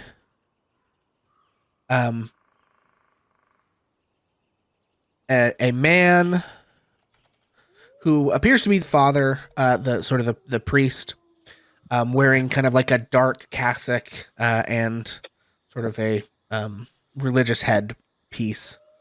And he is sort of directing folks around the church. You see a young altar boy who is helping him, who looks, kind of scrawny and underfed, dark circles under his eyes. And you also see an older young man with dark hair and sort of a furrowed brow and a scowl on his face. And he sort of pushes out past you as you enter the sort of massive wooden swinging doors of the church. He's got like a sort of a dirty shovel and some like gardening tools, and he's like headed out into the graveyard. What color are the doors to the church? Brown. Okay. They're like wood. Okay. Wood colored. Just was curious. It's like kind of old graying wood, it's very sun damaged. It probably used to look, bright and shiny wood, but now it's kind of sad, like old dock wood color. Excellent. There's a reason I asked. I just want to know. Okay. Okay. I'm actually gonna swap us over now to the other cam. So yeah, you make your way inside. The altar boy is sort of running around and kind of cleaning some things in the church, and the older father is kind of, or the priest is arranging some things on the altar, kind of making, the like refilling candles, and like resetting some of the things. Would I have any knowledge about this religion or this deity? It's not widely worshipped outside of Barovia, but you can make a religion check to see what you know.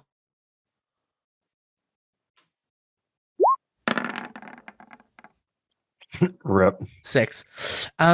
I mean, they call him the Morning Lord. It's probably kind of similar to the Dawn Father, who you have heard folks worship elsewhere. It's probably just a different name for like the same kind of deity. Right. But you don't know a lot of details about specifically what the worship of this Okay. person entails. Yeah, that's fine. I kind of figured. Yeah, I mean, for Ash, I think it would be like the whole point of this was to get Ismark and Arena where they wanted to go. So Yeah. So they probably push ahead of you guys now that they're somewhere they think is safe. And they make their way over to the priest and start to kind of talk to him.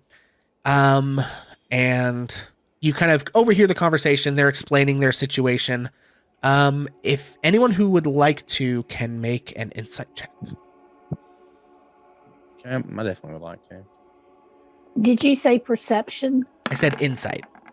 Insight. Thank you. Jesus. Ash got a 24. Wondrous got a 20. Looks like Onyx got a 10. Yeah, Onyx, you've got a lot on your mind. Cass, you can tell that the priest seems a little nervous, but Wondrous and Ash, you can see that when when Irina asks the priest for help and for like shelter, you can kind of see the priest like flinch a little bit and kind of blanch.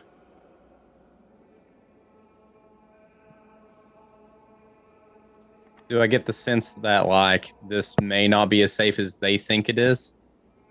With a 24 insight, yeah, I'm gonna say that you can kind of tell that the priest is like, as the conversation is carrying on for a second, he's listening to their, situation, and you can tell he's like gearing up to give them bad news. Is basically what it looks like. Like that look when you like are dreading telling someone, that like something that they're not going to want to hear. Okay. I don't want to like take the charge or anything, but I would say that Ash probably walks directly up to them. Yeah. So you walk directly up and you hear as the father begins to respond, and he says, "Oh, you are welcome to stay, my child." And they sort of, Ismark and Arena seem very relieved at this, and you can tell that this only deepens the father's displeasure at having to continue. And he says, "Unfortunately, our walls are not as safe as I had once hoped. Until recently, Wondrous moves forward to listen. Until recently, this church was protected from the devil and his minions." And he sort of makes this kind of like circular shape with his hand, and then he puts it over his heart when he speaks of the devil. And he says, "The Saint Androl, who was interred here,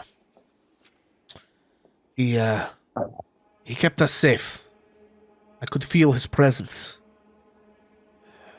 He made this land holy, hallowed the ground, so that Strahd and his spawn could not penetrate these walls, but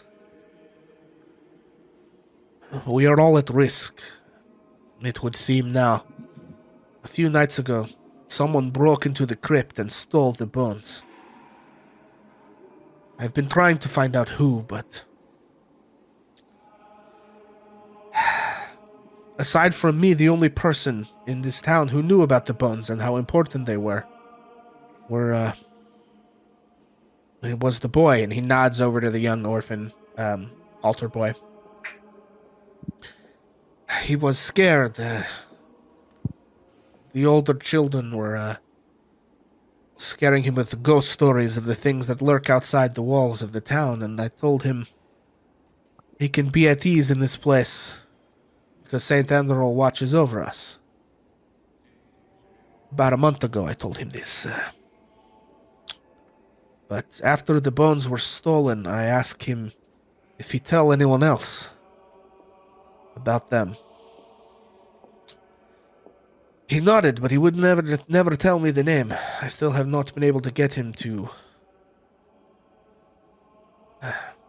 tell me who he told. I know he didn't steal him himself, but whoever he spoke to must have taken them for some reason. I just don't know why they would want to steal away our only respite in this barren land. I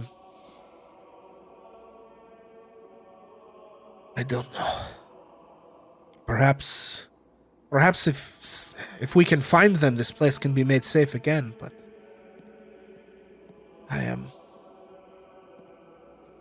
afraid if we do not, this will not be the haven you wish. Ash would speak up and ask the priest, "Do you mind if I talk to the boy?" Please, go ahead. Be kind to him. Well, life has been hard. It's hard for all of us, but do not treat him roughly. Ash will nod, and Ash is actually going to look over at Onyx and motion for him to follow. I'll go ahead and follow along. Just shortly behind Ash. Wanderous will sink into whatever chair is the closest, or pew or whatever, and just keep his eyes on the Ishtar and Ishmar, whoever they are. He's going to watch. And Ismark. Yeah, and you can see that they look worried and somewhat crestfallen. They're kind of hushed. They sort of sit down in one of the nearby pews and start like kind of whispering to each other. Okay, so we have, what is it? Onyx and Ash are headed to speak to the young boy Yeska, yes? Yes. Yep. Okay. Yeah, you find the boy who is kind of like stuck his head into like a little cabinet and is like wiping out cobwebs.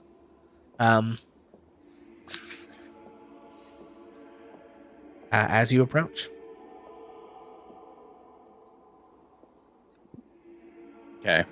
Kind of as a subconscious like action or whatever, I would say that Ash probably makes themselves a bit shorter. Like not as short as like Onyx or whatever, but probably to kind of seem less threatening, probably makes themselves a bit shorter.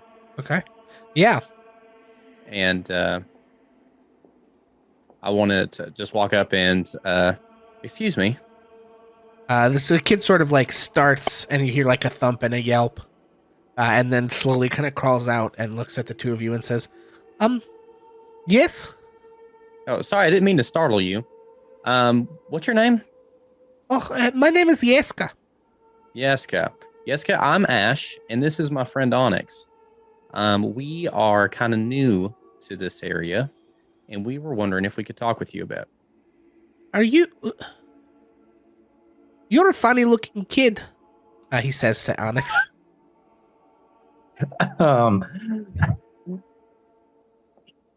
damn it. Onyx is at first gonna like be a little taken aback by it. And he's gonna try to not show it on his face. Okay. And just sure. be like, make a deception check. God damn. Okay. Where is that deception? And I have a 0 to charisma. Ooh. Okay, what you got? I'm gonna re-roll that. Okay, I'm gonna take that advantage. I'm gonna I'm gonna use inspiration. That's funny. Do that. Oh, Yeah. That's Okay. 16. Good choice. All right. Beats a 2. Oh Yeah. Okay. Yeah. So I guess he does not notice any thoughts that cross your mind. Okay. Cool. I'm like, well, I am actually a gnome. but I am very much older than a child at this point in time in my life. I'm sorry, you tell me you are adult? I am, yes. Holy cow, they make them like this? I've never seen in my whole life. I'm Who is- sorry, but you sound like the kid Gru from Despicable Who is Me. making a It's so tiny funny. adult?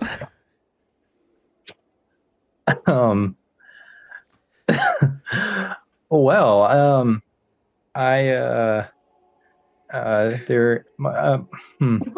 just gonna be stumbling over like what to say at this point because I'm like I don't know how to And, respond to this. He looks over at you, Ash, and says, "Are you bigger, kid? Are you adult? Which one are made you?" Sorry, it's too good. Yesik, right? I want to make sure I'm getting this name right. Yes, yeah, correct. Okay, Yesik. Yesik, I believe that I'm the biggest kid that they make. But yes, I am an adult. Which is it? Adult. You're saying Sorry. confused things to Yesik. I am sorry. I am an adult as well. I see. You're a pretty lady. Thank you. Do you like working here at the church? Well, it's really only choice I have after my parents were eaten by wolves.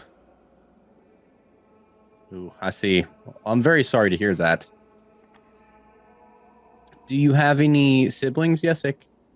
No, was only child. I see. Me and my friend Onyx here kind of overheard the priest talking about some bones that were kept in the church. Do you know anything about those? Yeah, at the mention of bones, you see that his face, he was sort of like cheerful and a little confused. You see him get very, like, kind of worried and, like, distrustful when you bring up bones. Make a persuasion check for me. Okay.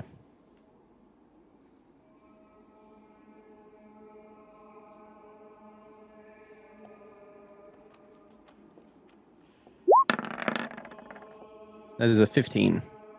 Yeah, he sort of looks very nervous and says, you promise you won't let him hit me again, no? Oh no, we're not here to cause you any sort of trouble. Okay. We were just curious on what you knew about the bones. I trust you because you are a pretty lady. I think that Ash would blush. Oh my god. Thank you.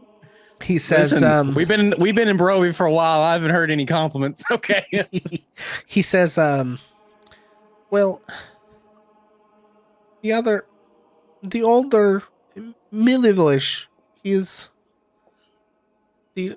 he work here in the graveyard outside.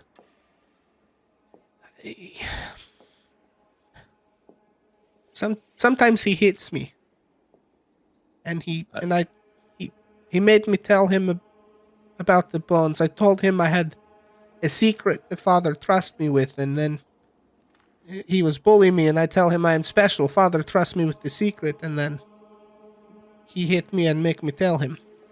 Okay, just because I didn't hear the beginning of that. It's the gardener man, correct? Yeah, he's like probably a young teenager.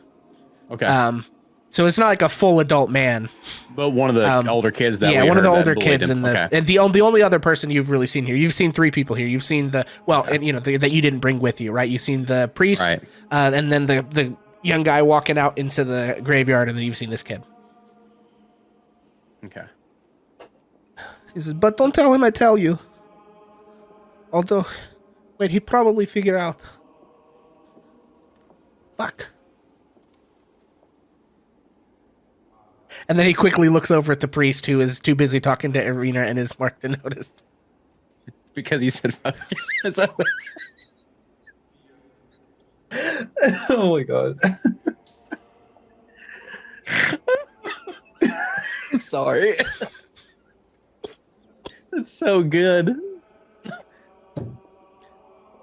No, we will not. We will not tell. What was his name again?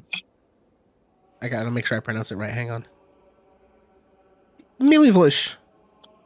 Oh God, I'll never be able to say that. I'll put it Okay. in chat. You can. Milovish. I'm waiting to see how you spell this because I'm gonna call him Millie. Okay, I will not. I will Yeah, not. it's like that little Wayne song. Oh God. Oh man. I will not. A milli, a milli, a I'm- milli, a milli. Oh God. Are you going to get Bone back? I would like to, and I think that me and my friends, and I'm going to become Motion Onyx and Wondrous and Kaz. We're kind of new to this whole land, but we've been through a lot since we got here. And I think that getting the bones back would be a good thing to do, don't you? His father has been very worried. Holy cow!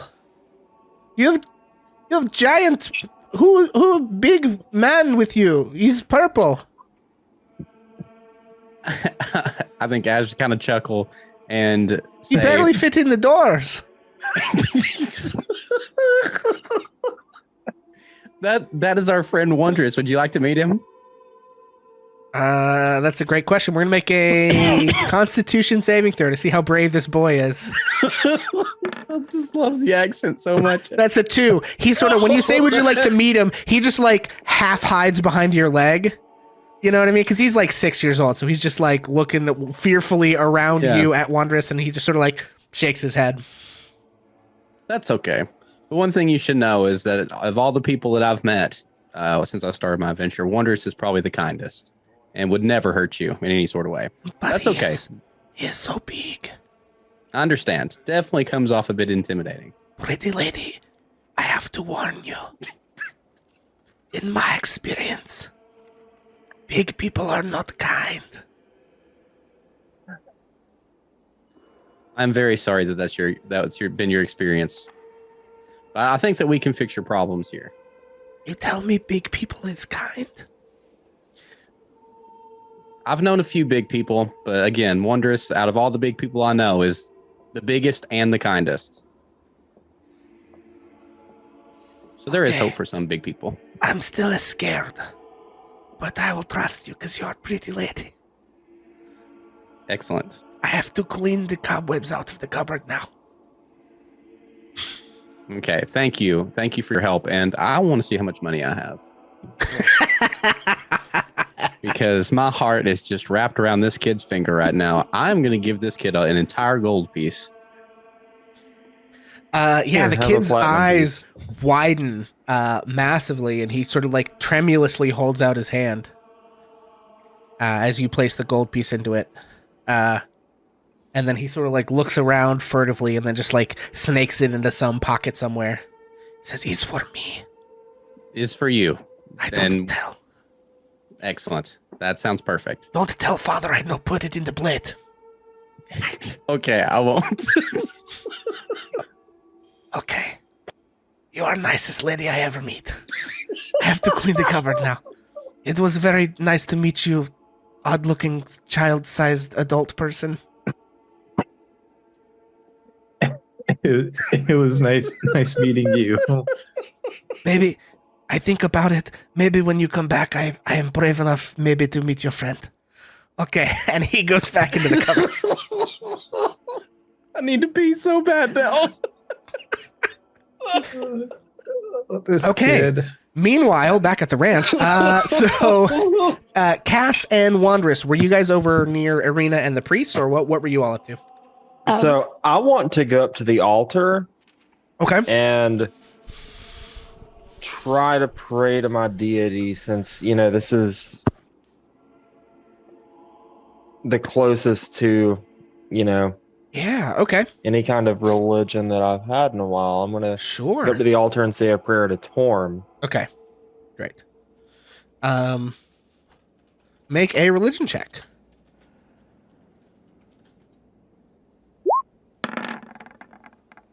Damn. That is a 6. Okay. before I adjudicate that, you have inspiration if you want to use it. I'm not telling you. Yeah, I you think I'm have gonna to, but- burn that. Okay. I'm Also, gonna somebody slip away used for inspiration. Oh my God. Oh man, brutal. Well, Ooh, Somebody used inspiration earlier. Was it chat inspiration or regular? I use chat inspiration. Okay, so let's just show of yeah. hands real quick. Who all has chat inspiration left? I do. I do currently have chat inspiration. Okay, so bonus mom and VP have chat inspiration. Ozzy and Omega do not. So just to keep track of that. Yeah. So you just, and this is the first time you've really tried this, I think, right? It happened several times to to Thorin. to but Thorin. Okay, Jay Gwyn is giving Ozzy inspiration. So happened several times with Thorin, but this is the first time you've tried this. You've probably felt a little distant this whole time, but this is the first time that you feel like there's just some connection that's not really happening, right? It's like you still get your powers from your oath and everything, you know, you still have that connection, but it's just, there's some kind of barrier here. I don't know. It doesn't feel good. All right. And Wandress. You were going over towards Arena and Ismark and the priest, yes? I was, and yes, and if the priest is still around, Wanderous, having just walked through the town and getting an idea of the size of it, might just try a little general conversation to find out if the priest had looked outside, places outside of the church. Any idea if he had mobilized anybody, or if he had looked anywhere else in the town, or if he felt the presence of the bones, even like an idea of which direction they might have gone. Yeah. Okay. So real quick, Banana Hannah, thank you for giving inspiration to Omega. And then, yeah, so you go up to talk to Arena and Ismark and the priest. Arena and Ismark are worriedly sort of conversing. You can tell they're kind of trying to decide, like, well, you know, Ismark is saying, well, Arena, we heard maybe the Abbey of St. Markovia further to the west might also be a safer place. It's certainly further from Strahd, but it's another... We'd have to spend the night somewhere in town, and if we don't know this place is safe, we don't know what that will entail. But, I mean, we could probably reach it tomorrow if we go ahead and leave, or... I don't know, they say they might find the bones, I'm not sure. You know, and they just are kind of talking about what to do, and they're very dealing with this sort of like sudden change of this place not being safe, which they thought it would be. And you go up and question the priest and ask him those things, and he says, well, all right, so I don't tell many people about the bonds, because the more people know, the more people understand what it is that makes the church safe. And then if people turn out to be Strahd's spies or something, his spawn and himself are prevented from coming in here, but he has human servants, and so I try to keep it very close. I was, as I said, the only one who knew until a month ago, and foolishly trying to comfort a scared child, I tell him of this, and apparently You doom say us all. that the bones made you feel safe and you felt their presence. Did that change when they were gone? And have you even walked around this town to see if you felt anything anywhere else?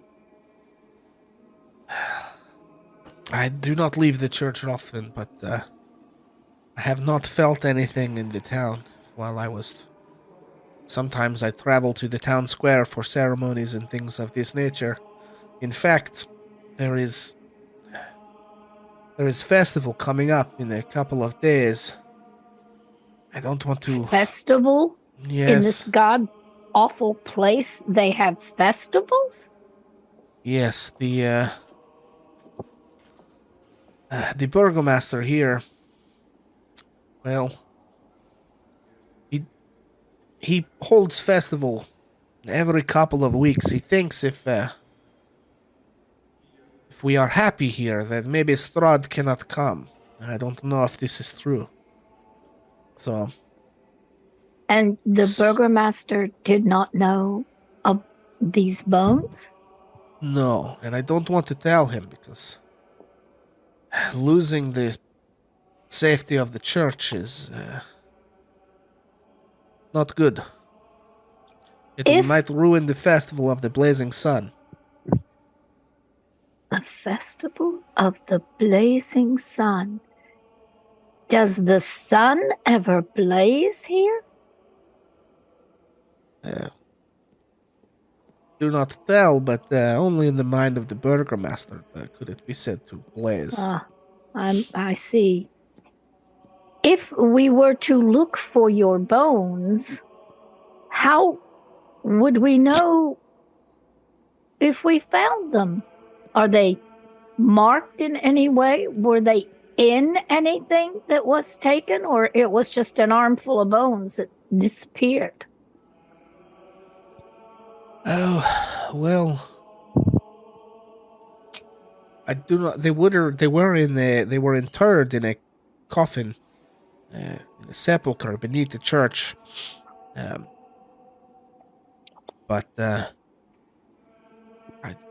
so I don't know what method whoever took them used. They may have put them in a box or a sack, or it's probably too many bones to hold in your arms. So probably some sort of container was employed.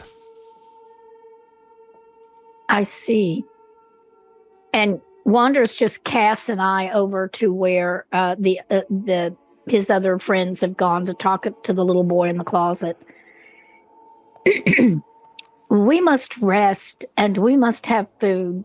Is there a place that is a little bit safe that we could stay? Is there an inn?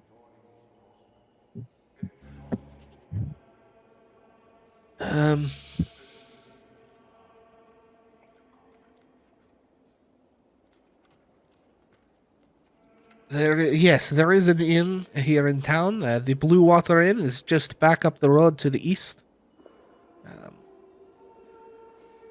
I don't, without the bones, I don't know that any place is safe here, truly, but, it's not like they have guests disappear every other night or anything, you know? Before we do anything, we must rest. I will talk to Ash and Onyx and see what they know.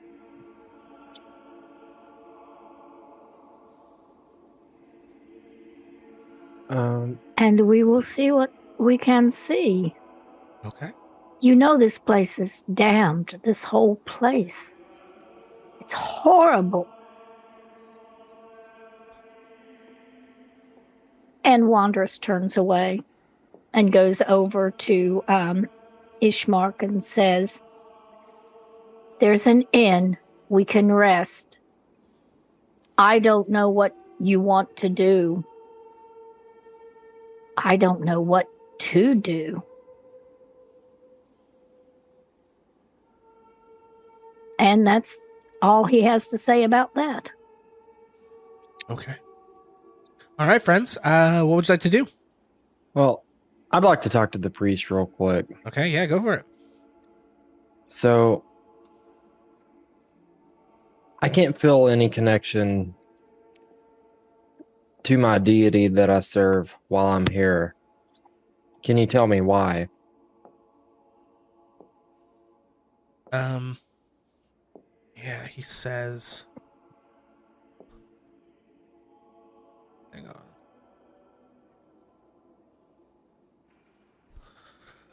He says, well, this land is cursed.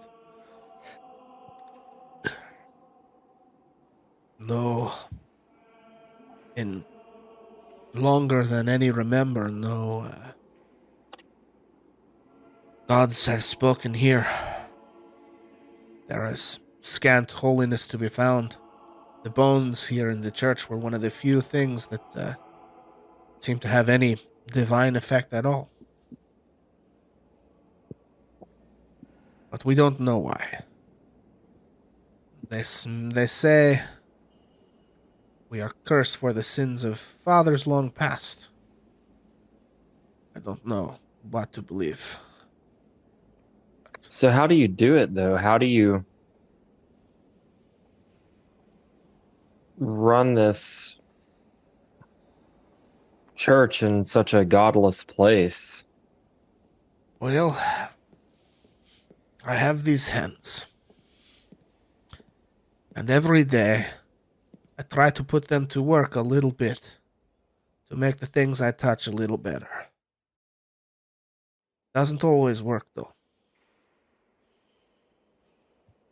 But I keep trying. I keep trying as well.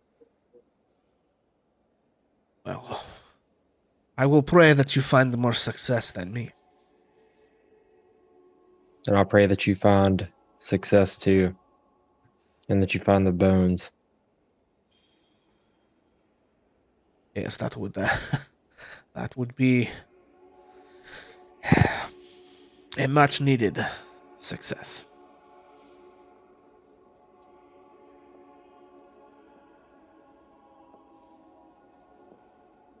Okay. And yeah, so you've spoken to the priest, you've spoken to the one boy. There is another boy that is out in the graveyard currently, and then you also know that there is an inn in town just up the road. What would you like to do? Wanderous thinks of something, and he's going to ask the priest confidentially Okay. if he will show him where the bones were interred before they leave. That is a great question. Stand by.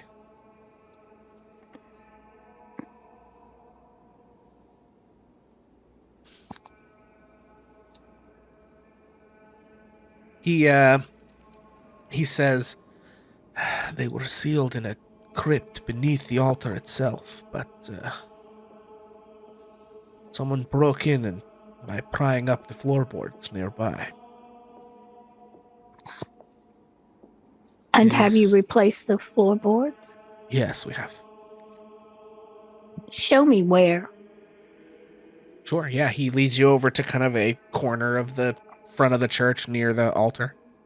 Okay, Wanderous is going to spend a couple of moments there just in quiet concentration. He doesn't do anything or whatever. He just stands there a bit and eventually nods his head, and he's going to move towards Ash and Onyx and make an attempt to gather everybody up, even beckon and say, there's an inn, the Blue Water Inn. We should go and get food and rest and talk.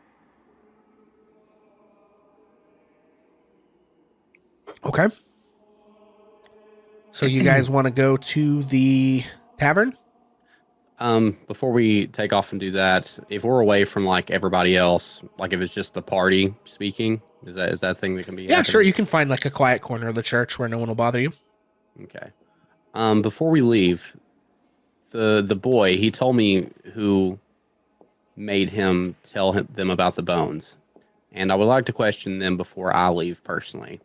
You guys don't have to stay, but my mind won't rest until I go and talk to the other boy. Was the little boy tricked? The older boy that we bumped into on the way in bullied him into telling him about the bones and was hitting him and What? abusing him. Yep. What is this bullying? It's kind of like when people who are they feel like they're better than other people, they look down on them and they treat them not great. And sometimes that's with words and sometimes that's with violence. He hit the little boy? That is what the little boy said, yes. I want to talk to him too.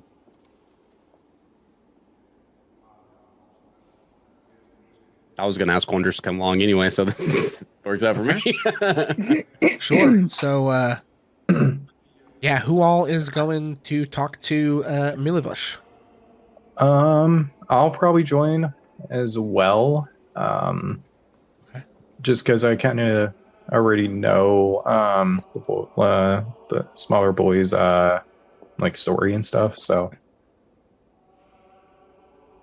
I think Okay. I'll hang with Wanderous. Okay, yeah. So you all make your way outside, and you find the older boy. He is sort of like trimming some of the sad, droopy, misshapen hedges that sort of dot the graveyard. Even though it's sort of misty and cool, it is a little warm and humid this afternoon.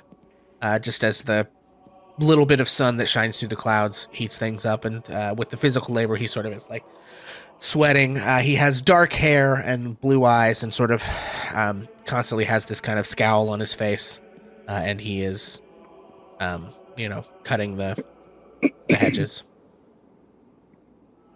He's wearing like sort of a white kind of like peasant's shirt and these sort of rough cloth pants. Wandress is going to follow Ash since Ash had the conversation and the information. But this is a time when Wandress will look very serious and will be holding his quarterstaff and readying it. But he doesn't do anything to it yet. Excellent. Yeah, I want to walk up and same spiel. Excuse me. Hello? How can I help? You're going to pronounce the name for me. I'm going to attempt it this time. Millie. I can't. I have no idea how to even attempt it, man. I have no idea. Milivosh. Milivosh. You're Milivosh, yes? Who wants to know? Me, who is Ash, and these are my companions, Onyx, Cass, and Wondrous. And I think Ash is going to pause dramatically when kind of introducing Wondrous. Yeah, he looks up at Wondrous, who is towering above. Ash, did you resume your normal height Yes. for your femme present? Okay, so you are, I don't know how tall, but about as tall as this kid, probably, right? Probably. Yeah, and so he stares up at Wondrous whilst holding his shovel. Wandrous moves his feet apart a bit and takes a stand and has a hold of his quarterstaff. We were wondering if we could speak to you about some bones that we've heard tell about. Okay. Make a deception check.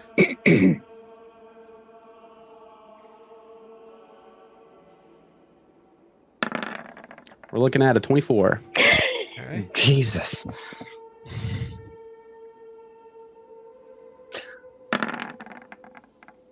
Okay.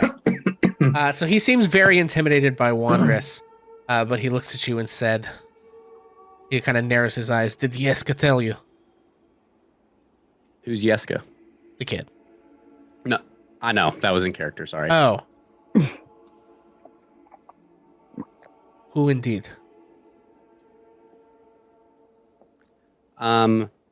We've heard there's been a set of bones that have went missing from the church. Do you know anything about that?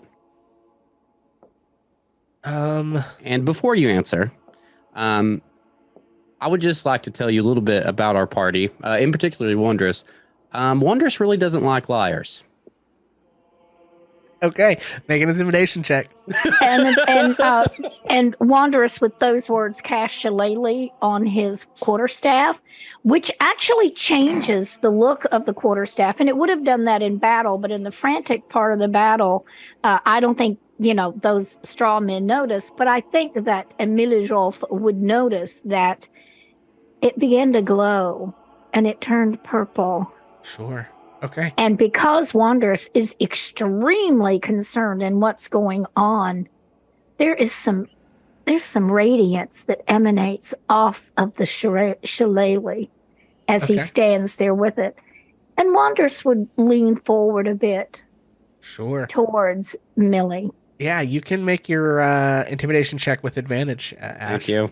That was hoping that was what's going to happen. 19 or 14. 19 is the big one. Yeah, you see Milivaj looks like darts around. He's looking for an escape, but realizes that there's no way he can get away from all of you. And he says, all right, fine.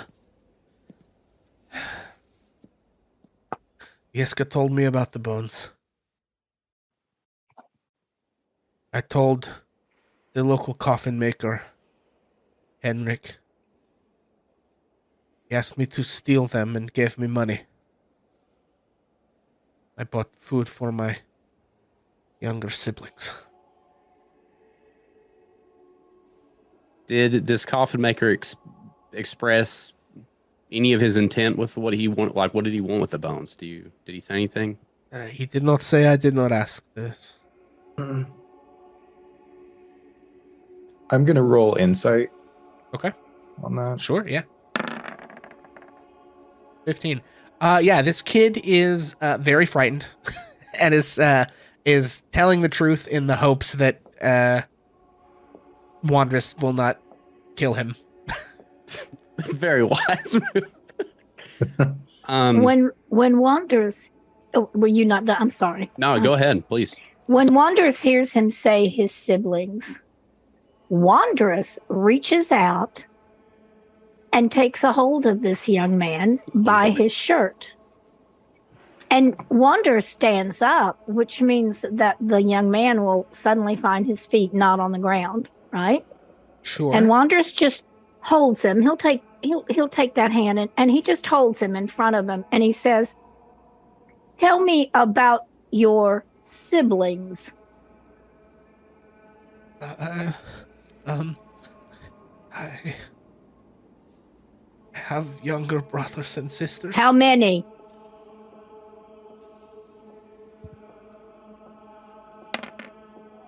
Five. Damn. Do you hit them? No. I can't hear you. No. Okay. Wandress wants to do whatever that is to check to see if he's lying. Sure, that's an insight check. Insight? Yeah. Oh, crap. Okay, Wandress is he doesn't have any idea if this guy's telling him the truth or not. I rolled a 6, okay? Right. And I'm not going to re-roll it. Okay. So Wandress is holding a hold of him and he says, "What would you do if somebody hit your youngest sibling?" I would probably try to kill them. Is that what I should do to you? You hit that little boy. You're going to kill me. Who's going to kill you? Please feed my family. Wandress sets him down on the ground He collapses to his knees. into probably a wet puddle. Yeah. Looks down at him and says, "I don't kill people who are littler than me and cannot defend themselves. You made a mistake. You hurt someone littler than you. And for that, according to your ways, you should die."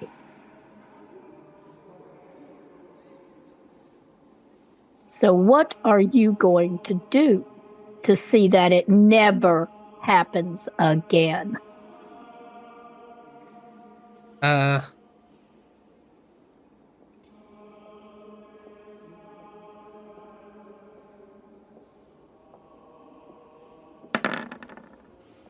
He faints.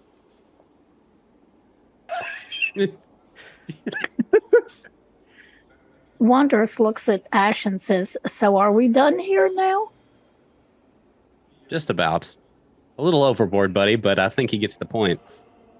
It is Um, not good to hit people that are littler than you are. I agree. If what the boy says is true, he's trying to feed his family. That does not excuse him hitting the kid. He must not do it again. I agree. But sometimes we do things that we normally wouldn't do when we are fighting for the survival of our loved ones. But I do not. I am not. Ash, I have never had a loved one. I don't know what that's like.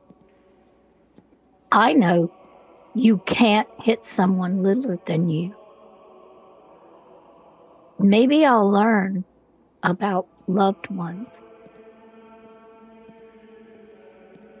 Nash I is went too far? You think I went too far?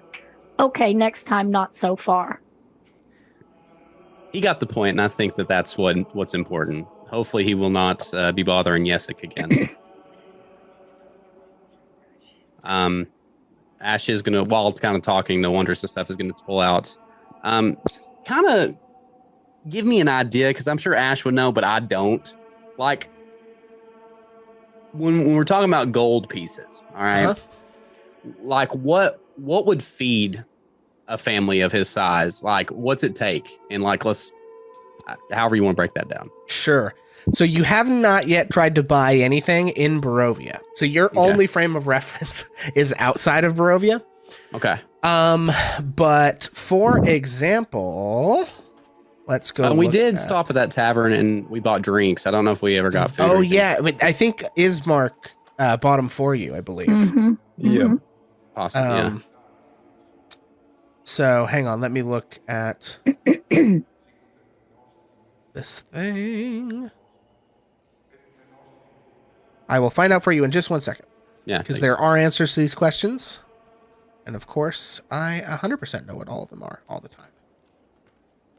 I love that about you. Yeah, I'm so good. Okay. Okay. 1 second. Okay, so outside of Barovia, I guess he would have quoted you the price and then Ismark said he would pay. So outside of Barovia, a pitcher of wine is 2 silver pieces. The price that you were quoted in the bar was 2 gold pieces. So it was like 10 times the price. So if you're like doing some quick math, a like modest meal for like one single person outside of Barovia would be like 3 silver pieces. So here it's like 3 gold pieces. If like you're looking at a poor meal, which would be 6 copper, so that's probably more like 6 silver. Everything is like 10 times as expensive. Okay. Ish. Or at least the stuff was in that one bar. You don't know necessarily what everything is like. But Yeah. Totally fair. Oh, okay. Well, this kid has a lot of mouths to feed, so real quick, just so I don't know how long it'll take for this kid to wake up. Does any sort of like stimulation rouse him at all, or is he just you can make a medicine check if you want to try to wake him up. okay? Well, and Wanderous is thinking over what you told him and pondering the situation. If you start to do a medicine check, Wanderous is going to kind of stay there with you. Okay, 7. I will burn chat inspiration if that doesn't do it, though. Okay, sure. 7's not going to do it, yeah. Okay. Fucking 7. Again. Okay. Bro, that shit happened to me. Wanderous sighs, reaches past you, and picks the lad up. Okay? And he's going to carry him back into the church. And he's going to take him up in the direction of the priest and say, I talked to him too strongly. I wanted him to never hit anybody again. But I pushed him too hard. He knows about this. And he said that the coffin maker gave him money, and Wanders is holding this young man. The coffin maker gave him money for the bones. Where do we find the coffin maker? Yeah, the priest looks extremely intimidated. Please don't pass out, priest.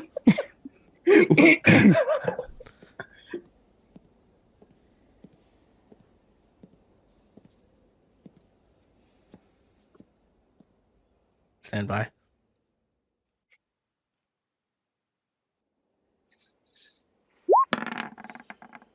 The priest passes out. Oh my God. Oh, no. You can't give me ideas. Damn it! So the priest sort of faints in the floor of the front of the church. Wanders idea. wails, which is kind of interesting, for this big guy with the big voice to say, Ash, come here, please. Oh God. Cass, is there any way you can see to these two poor souls? And I think that Ash would be laughing because this is probably the most hysterical thing that has happened the entire Okay, time. so I have no healing left. Oh, Well, I thought that maybe your medicine check would be better than mine. Is kind of I mean, I can see what I can do. Well, I've got cure wounds and I have 2 spells. Is this something cure wounds would even 16. work on? Okay. Yeah, with a 16, which one are you trying to raise to consciousness, Cass? The priest or the boy? I'll go with the priest because at a minimum, the priest can help the boy out. Okay. Yeah, so you sort of like gently sort of tap the priest's face until he sort of rouses.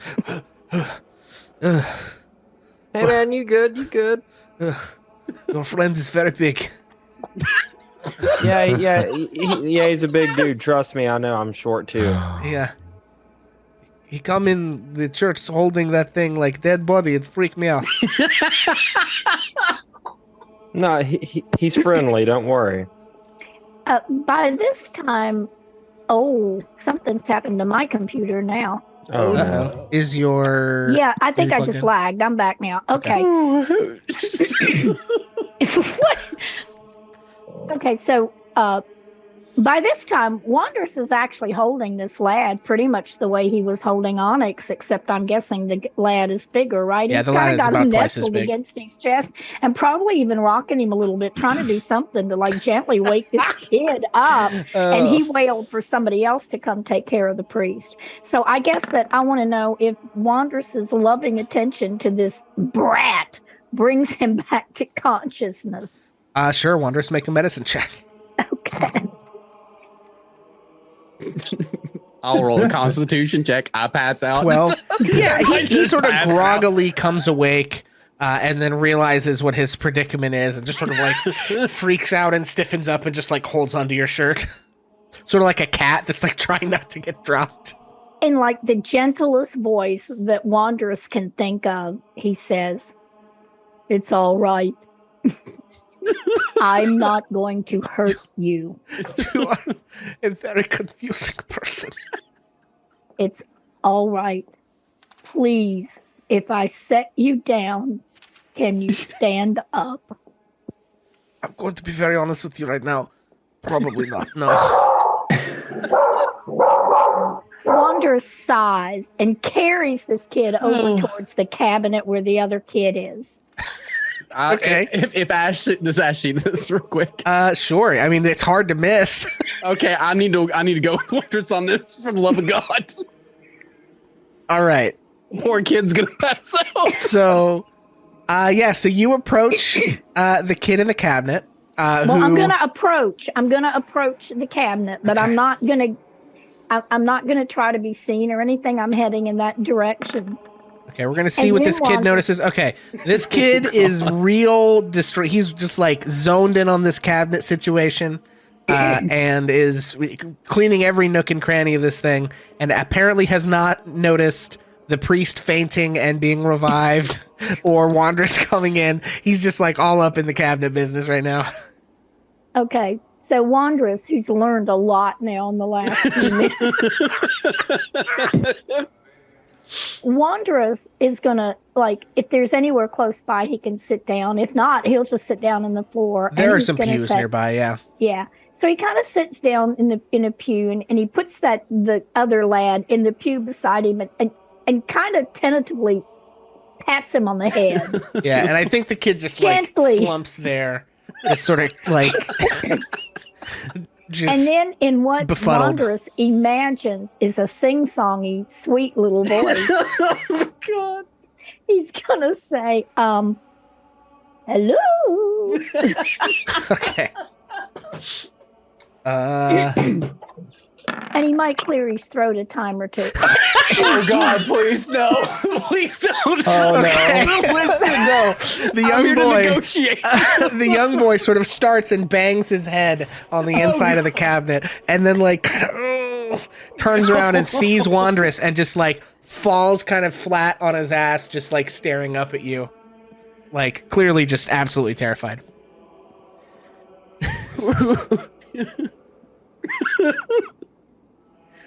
Wanderous is gonna say, Ash.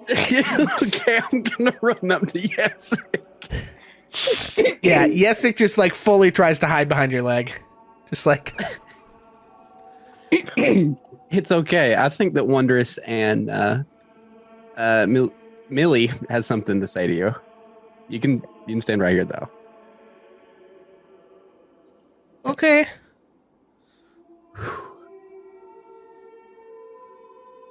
Wanderous will attempt to smile and say, I will never hit you or hurt you. And he won't either. I talked to him. Okay. Does he have brothers and sisters? Yes. He wanted to help his family because they are his loved ones. But Okay. he shouldn't have hurt you. Well, okay. He just gets very mad sometimes. If he hurts you, tell the priest. And or if he's here or she's here, tell Ash.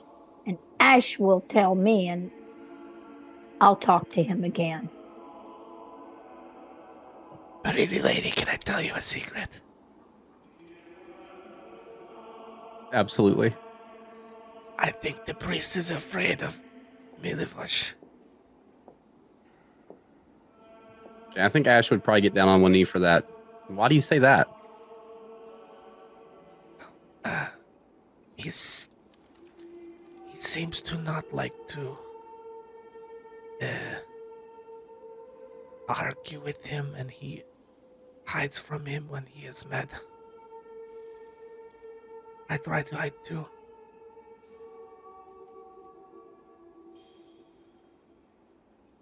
Can I take a closer look at I'm gonna keep calling him Millie, 100%. Yeah, sure. What are you trying to with what aim in mind? So I don't know if this is too metagame. So if it is, please stop me. Sure. But like, can I check out his neck specifically? Okay. Yeah, sure. Make a medicine check. Okay. Or no, for you, you're like a monster or anything. Use your investigation. Oh, okay. Just change the mod. The you can keep the what is that, a 10, but just change your mod to whatever your investigation mod is. Which would be I think you probably have like Intelligence. expertise in it, right? my intelligence is +3, so it'd be about the same. Okay. Well, but you're probably proficient in Oh, it. No, your investigation I think is It's like like better. 7 or 8. Yeah. Because Yeah, you where's probably my have expertise in at? that, right? I imagine so. Where do I see that at? It's in your skills On your list skill list. under your Okay. saves. Yeah. It's going to be. it is should be Yeah, it's a plus +7. seven. Okay, so that sorry. is a 17. Yeah, you look very closely. You do not see any wounds on his neck, head, whatever visible skin that you can kind of get a glance at. I'm extremely troubled.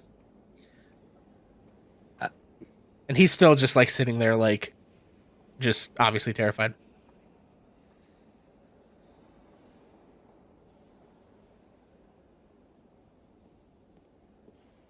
Whenever Millie is mad, does anything change about him, Yesik?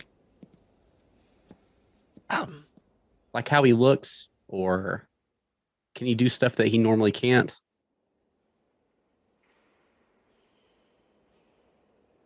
That's a great question. Stand by.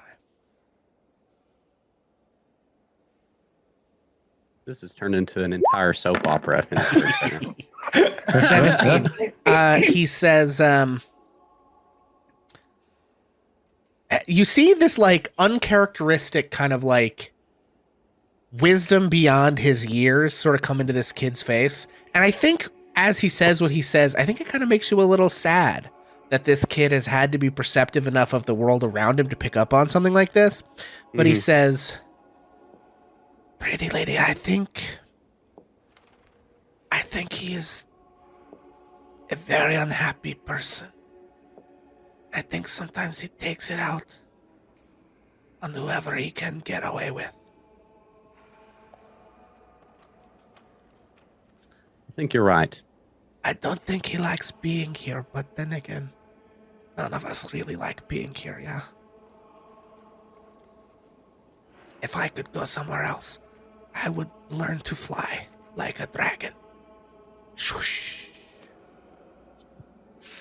Oh, God. Get far away from here. Maybe somewhere the sunshine. Man, this is sad. Welcome to Barovia. I think Ash would probably put his hand out, or their hand out, and put it kind of like on his shoulder. Sometimes we got to make our own sunshine. But I will make you a promise today, Yesik. The sun will shine again here. I don't know when it'll be, but it will shine again, and you'll get to see the sun. Can I tell you a secret? I love your secrets, Yesik. Our face is like sunshine.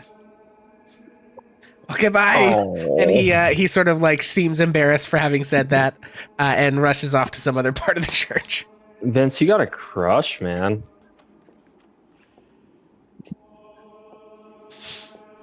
That's too much. Okay. What, you thought the only way I could hurt you was with the monsters? Oh, Lord. Okay.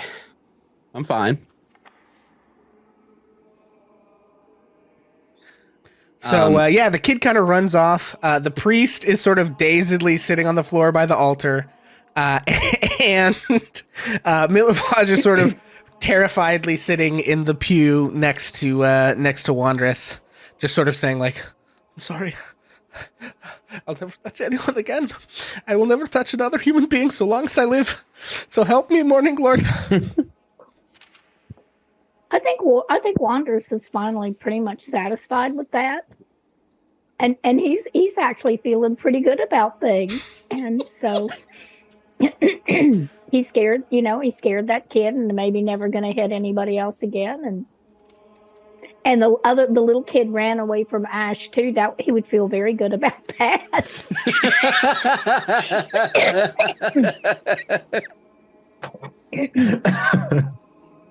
So Wandress is feeling pretty good. He probably gets up and kind of heads for the back of the church in place of maybe we can now go to the inn.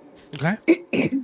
Does anybody else have anything they would like to add to this little tableau before we sort of close on this scene and move to something else? I really don't want to. I think I'm good. I think the only thing that I would add is as we're exiting the church, I'm going to try to pull Ash aside as like we're going to keep walking. But I'm just going to be like, hey, I and I know this is probably not the best time to talk about this, but I would like to learn how to use a sword,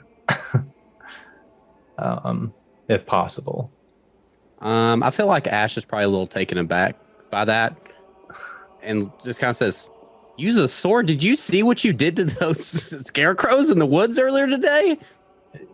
I mean, yes, but I also don't want to be completely useless, and if I don't have any more spells I can use, and I want to make sure that I can try to protect myself and possibly protect you guys if I can. Gosh, I can't say no to that. I would be happy to teach you what I know.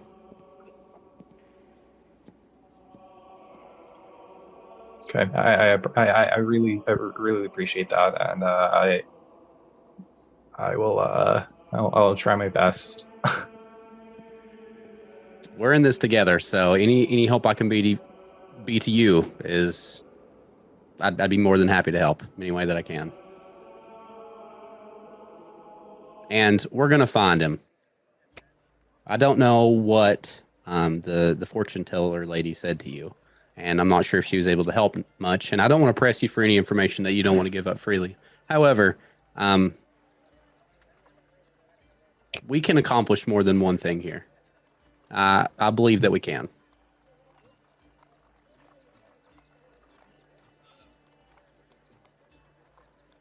And as the non-diegetic orchestral music sort of like swells to a faint, hopeful tone, which fades out to just the slightest hint of a melancholy violin that just sort of trails tremulously off as the scene fades, we exit the church as you guys make your way onto the street of Vallaki. Where are you headed? Oh, also, all of you take inspiration for that. That was lovely. What a little take some DM inspiration for all Hell of yeah, that it's about business. time you give us something. Hey, listen, all you have to do is just like some of the best role playing we've done all season, and then I'll hit you right up.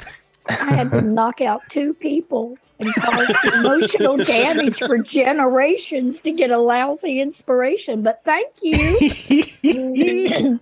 Oh my god! I'm not sure who's more emotionally damaged, Millie or me. Fine. Right? So did we get a read on where this coffin dude is at?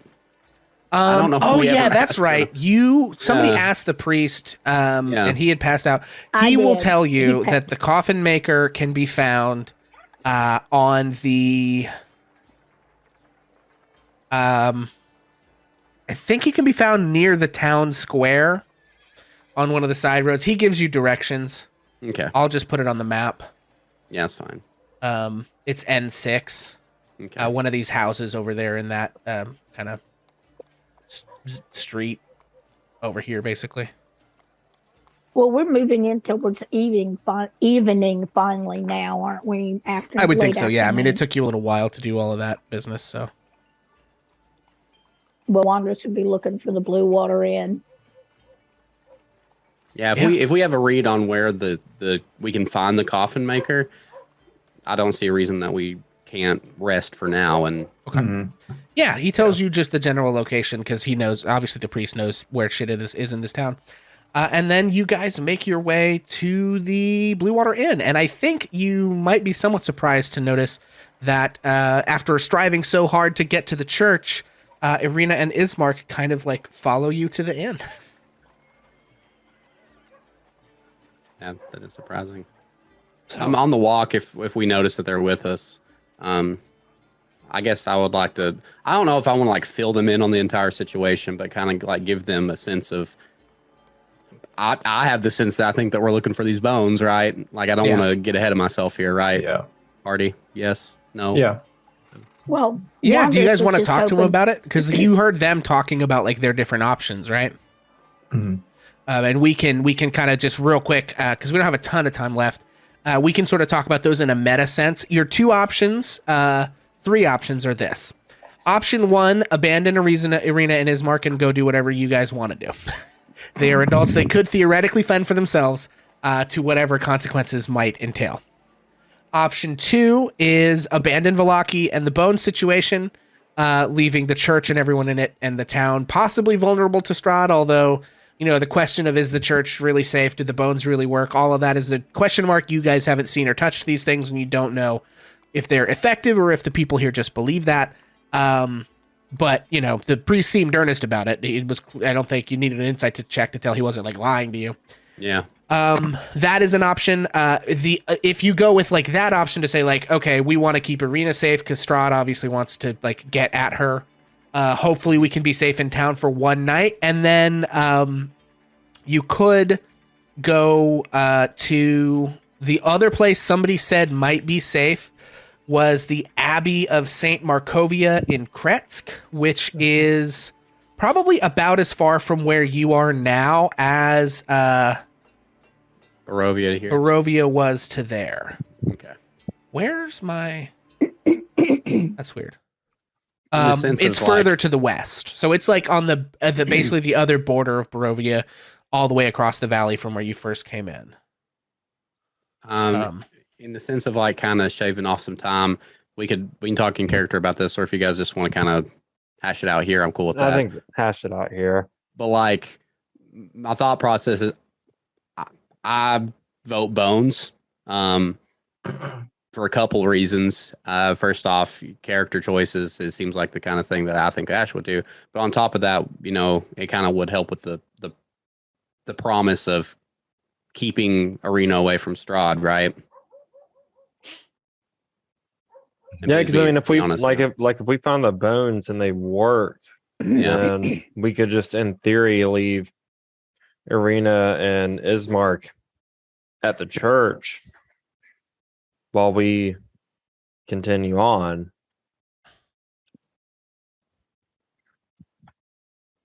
Well, I think the thing that Wanderers would want to accomplish is he would tell everybody what the priest told him, which is this thing about the Burgermeister and the carnival, just because, put everybody in the loop. And Wanderers would have questions about that because it would all be very foreign to him.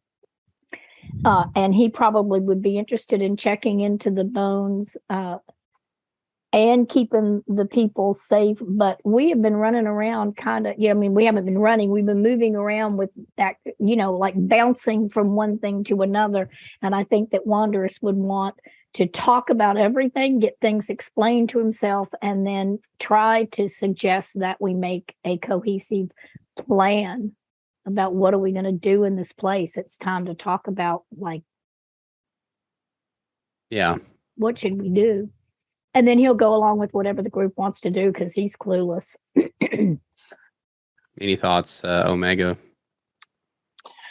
Yeah, I'm pretty much here just to, I guess, find my mentor and stuff. But kind of after all of the shit we've been through, I would think that I would just kind of keep close to Ash for the most part. So I would probably just do what Ash is probably going to do, because at some point, I will find information on my mentor, but at this present moment, I also asked him to teach me about the art of the sword. So I figure probably sticking with him is going to be my best option. So, okay. Well, there was a couple things that the fortune teller lady said that I didn't even think to ask about at the church, but obviously leaving this town completely unprotected is just way out of my comfort zone. Ashes, we'll do Ash. Let's not say VP because obviously I have a hero complex, but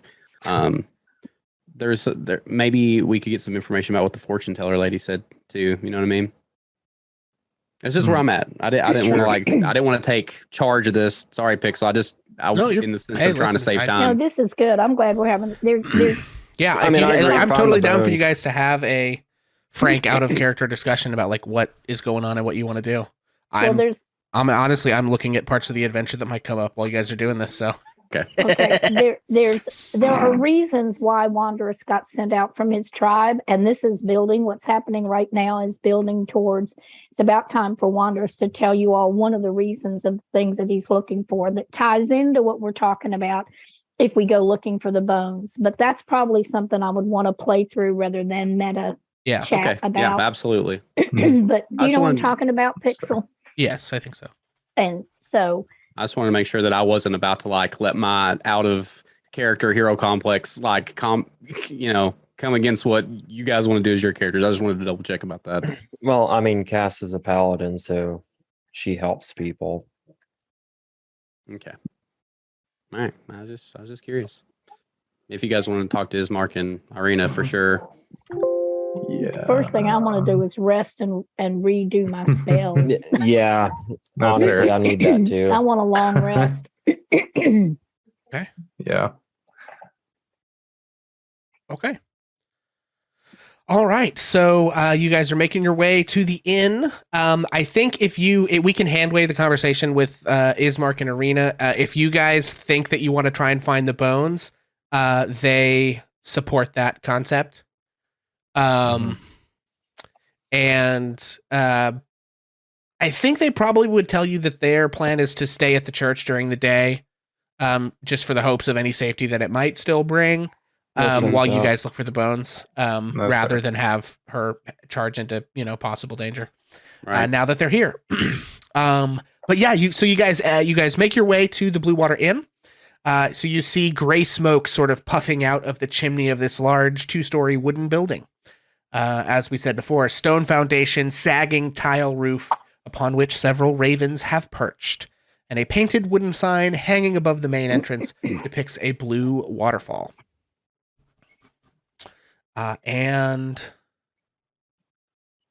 let's see, I believe I can pop you guys all over to the map.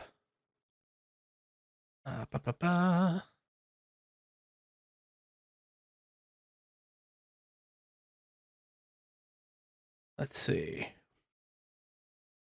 Doop. And doop. And where are your friends? They're down here, aren't they?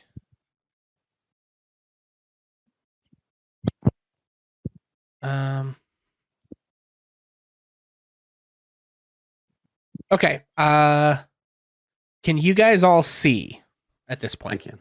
Yeah. Okay.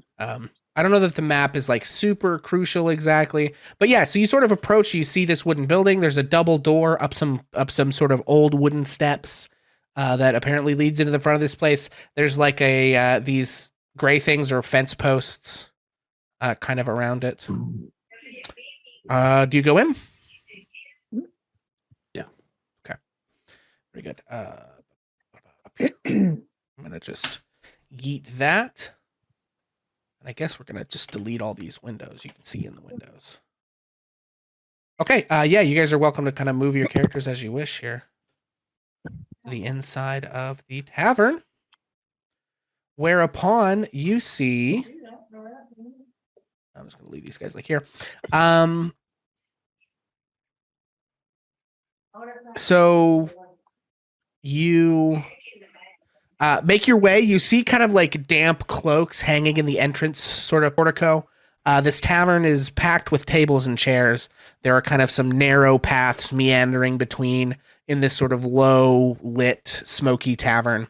There's a bar stretching along one wall to the west under a balcony that you can apparently see could be reached by a set of stairs to the north.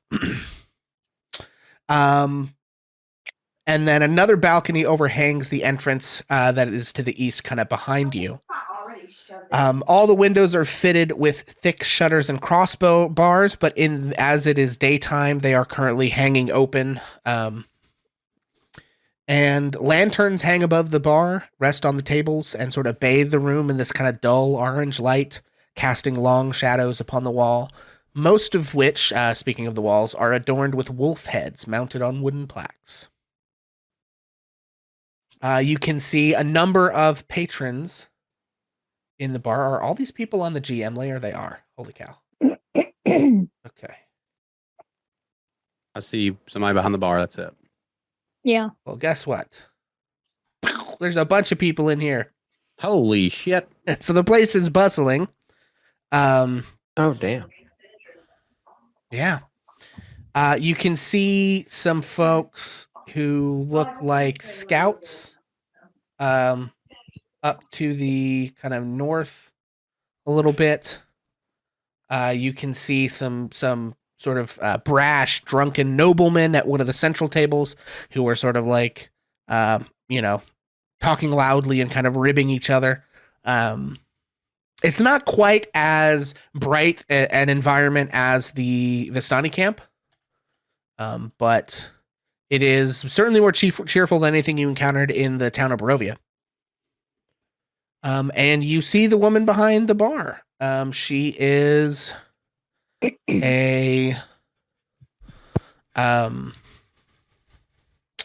she's sort of a middle-aged woman. She has kind of black hair and that has this like gray streak running through it. She appears to have some dark feathers kind of tied up in this ornate bun at her back, and she's wearing like reasonably fine clothes. Not like the fanciest nobleman's clothes or any noble person's clothes you've ever seen, but she's wearing this kind of like stitched dress with several ornaments kind of on it. I think I actually might have a picture of her to show everyone. Where are they? The Mardukov family. Bloop, bloop. Okay, so you see the woman in the middle of the photo is behind the bar.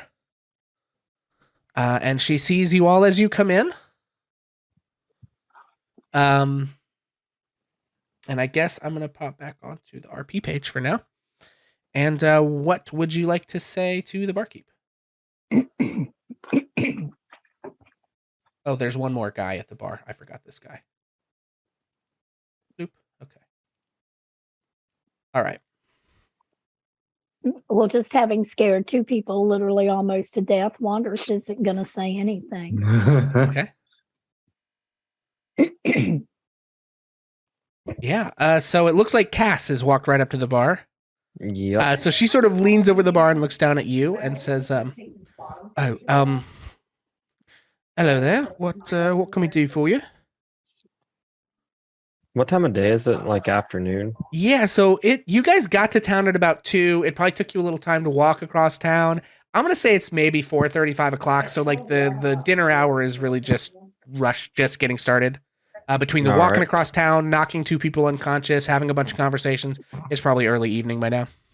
Okay. I'll take whatever you have for dinner and like the largest container of ale you have. Okay. Yeah. Please tell me that they gave me a. Apparently not. Yes. But actually, no. Apparently not, because I don't have gold for some reason. Okay, your background would give you some amount of gold. What is your background choice? Let's see, You know. background. It's like in the top thing of your. Oh, haunted one. So no. Well, so that was like a Curse of Strahd one. Yeah, well, the haunted one gives you some. Hang on. Okay. I don't think I've spent anything. I got you. It'll be fine. You start the haunted one with 1 silver piece. Oh, my Brutal. God. rip. Absolutely brutal. Oh, Oh, then I'll have nothing. I'll have one of my rations and some water. I'll Did they not tell me how much this stuff costs? A cheap wine or would I fine like wine? overhear that? Okay. I gotta get the player's handbook. This is like I really should anyway. It's fine. Da-da-da-da. Equipment expenses. Okay. Yeah, I think she says. Let's see, and then what kind of inn is this?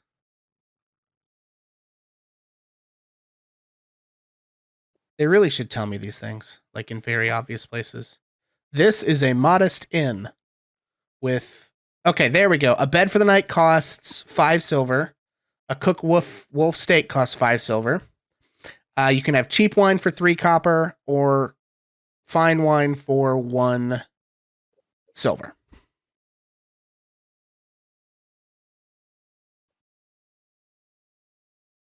So those are the costs.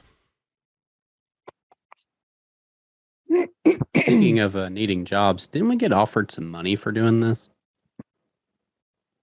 from Ismark? Did we? That is a great question. I can't remember. That's like a legit question. I can't remember if we um, actually got offered money for this. Let me go track him down. Stand by. Not to I know derail he you said there, he my would bad. help you fight Strahd.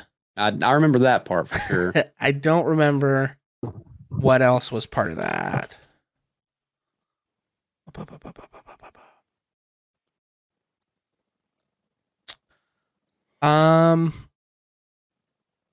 Yeah, I think he just offers to help you fight Strahd.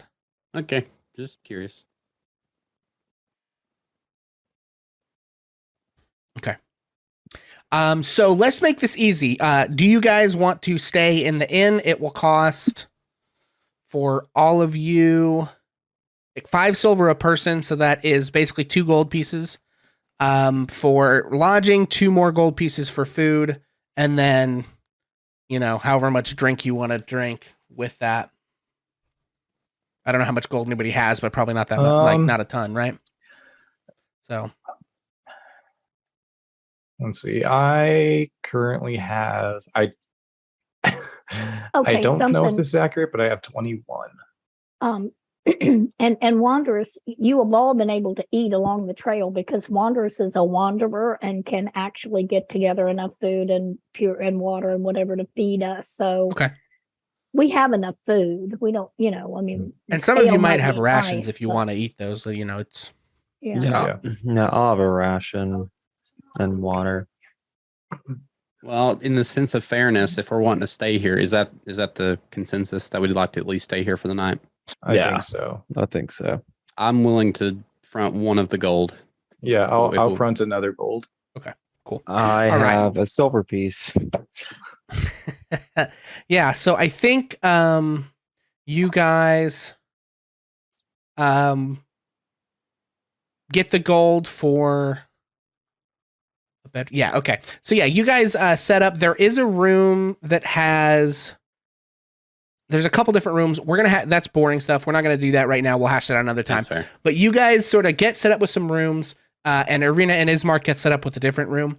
And I think we will probably leave it right there. So you guys sort of sit down in the tavern, whether you're eating your rations or getting food and drink from the tavern. The evening wears on. We'll come back and revisit a lot of this, but you'll be, going to sleep and night will be falling and we'll kind of flash back to this next session. So, friends, I think that is where we are going to call it this evening. If someone would like to help us go find somebody to raid. Yep, I think I found somebody. As excellent as I go through our usual stuff. So as we look at that, Omega, if you'll put that in chat, and then I would ask you guys to please remind everybody who you are and where they can find you on the internet, if indeed you can be found on the internet, and who you played tonight, and all of those delightful and kind things. Vincent Page. First thing that I want to say is just I have had an absolute blast tonight, and I really appreciate you guys coming in over and hanging out for this. I very much look forward to next session. I am Vincent Page. You can find me on Twitch under the same name, playing all sorts of fun games and all that. And then you can find me here on every other Friday doing Curse of Strahd, like we love to do. I've been Ash Fireforged. I've been emotionally damaged, and you guys are amazing. Huzzah. Excellent. Omega. Hey y'all, my name is Omega. Again, I also did have a lot of fun with this session. The role playing was immaculate. But no, it was super fun. You can find me here every other Friday playing Curse of Strahd. You can find me on TikTok, OmegaMT42, as well as here on Twitch, as I mentioned earlier in the stream. But again, thank you all for hanging out with us. Excellent. And Ozzy. I'm Ozzy. Once again, this was a very fun session. Happy to have made it. Excellent. And who did you can't play wait until tonight, next Ozzy? week? Cass Amblecrown. Excellent. Awesome. And of course, Bonus Mom. You are muted, buddy. Bonus Mom. There you go. I am Bonus Mom, and it's not nice to mute Bonus Mom. I'll knock myself unconscious. And I was playing Wanderous of the Circle of Stars Druid, who, yes, is just a big teddy bear, but he just doesn't like it when people hit each other. And so, he took a stand. And I would just like to say that you can find me everywhere in the world, practically. I Twitch and I TikTok and I podcast, and I don't know, I may start selling Tupperware again. It was pretty successful when I did that. I also want to say that any time in my life that I ever tried to strong arm my kids, including the time that Redbeard brought the snake home, it never worked. And that's because we're demons, and I'm sorry for that. Even Wondrous couldn't tame those two demons. Alrighty, and of course, I am Pixel. I have been your GM this evening as I GM both the campaigns that we currently have going on here at Ages of Ainor on Twitch, which obviously you know where to find because here you are. You also, if you are interested in D&D, you can join our Discord, which you can find in chat, or if you're watching this on YouTube later, in our description on YouTube via our link tree. I also am Pixel from Hammer and Pixel, and I play video games here on Twitch over there at twitch.tv/hammerandpixel, where you can find me talking about video games and literature and yada, yada, yada, all of the above. We've been doing Final Fantasy II, and that's been a lot of fun, and hoping to finish that sometime too. We're probably going to be doing a bunch of these Final Fantasy games, maybe back to back as the time goes on. And then reminder that tomorrow we are going to be doing that charity one-shot with our friend Reams Streams. And you can find that on facebook.com/Reams Streams.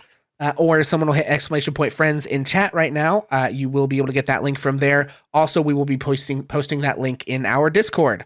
They are doing a whole bunch of stuff. It is a charity stream for someone they know who has cancer and unexpected medical bills. I mean, it's the USA. You expect medical bills from cancer, unfortunately, but sudden medical bills they've got to take care of. And so they are asking folks who are willing to donate and help them out. No expectation. You're welcome to just come and watch the good times.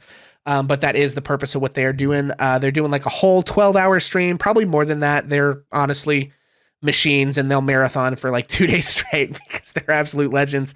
But we will be doing D&D tomorrow at 5:00. Bonus Mom and Omega will be joining us. I will be DMing. The Reamses will be playing their very first ever D&D on stream. It will be a blast. We'll be playing an adventure called The Tomb of the Delian Order, which some of you might have actually played with me. I've run that in the Discord a couple of times. So that should be a ton of fun, and all of those things. And yeah, so as always, thank you guys for hanging out for this crazy stuff we do on Fridays. I had an absolute blast tonight. Getting to pull on everyone's heartstrings. It was a delight, truly, even in the midst of this very bleak campaign. So it just means so much that you guys are interested in our shenanigans and that you hang out. We really do appreciate it. And that you guys support the channel. As always, you can find us on Twitter, Facebook, Discord, yada, yada, yada. And then finally, I do want to leave you with a little request from me to you. Until the next time that I see you, please do me a favor and be a little kinder to yourself than you think you deserve, because I promise it is not actually close to being kinder than what you actually deserve. And I'm going to go ahead and play the outro song. I'll play the right one this time. And then we're going to go do that raid. We're going to be raiding the Killer Queen Bee. They are doing a D&D one-shot tonight. So go show them some love, some fellow D&Ders, and see what kind of shenanigans they can get up to. So thanks, everybody. Bye. Bye.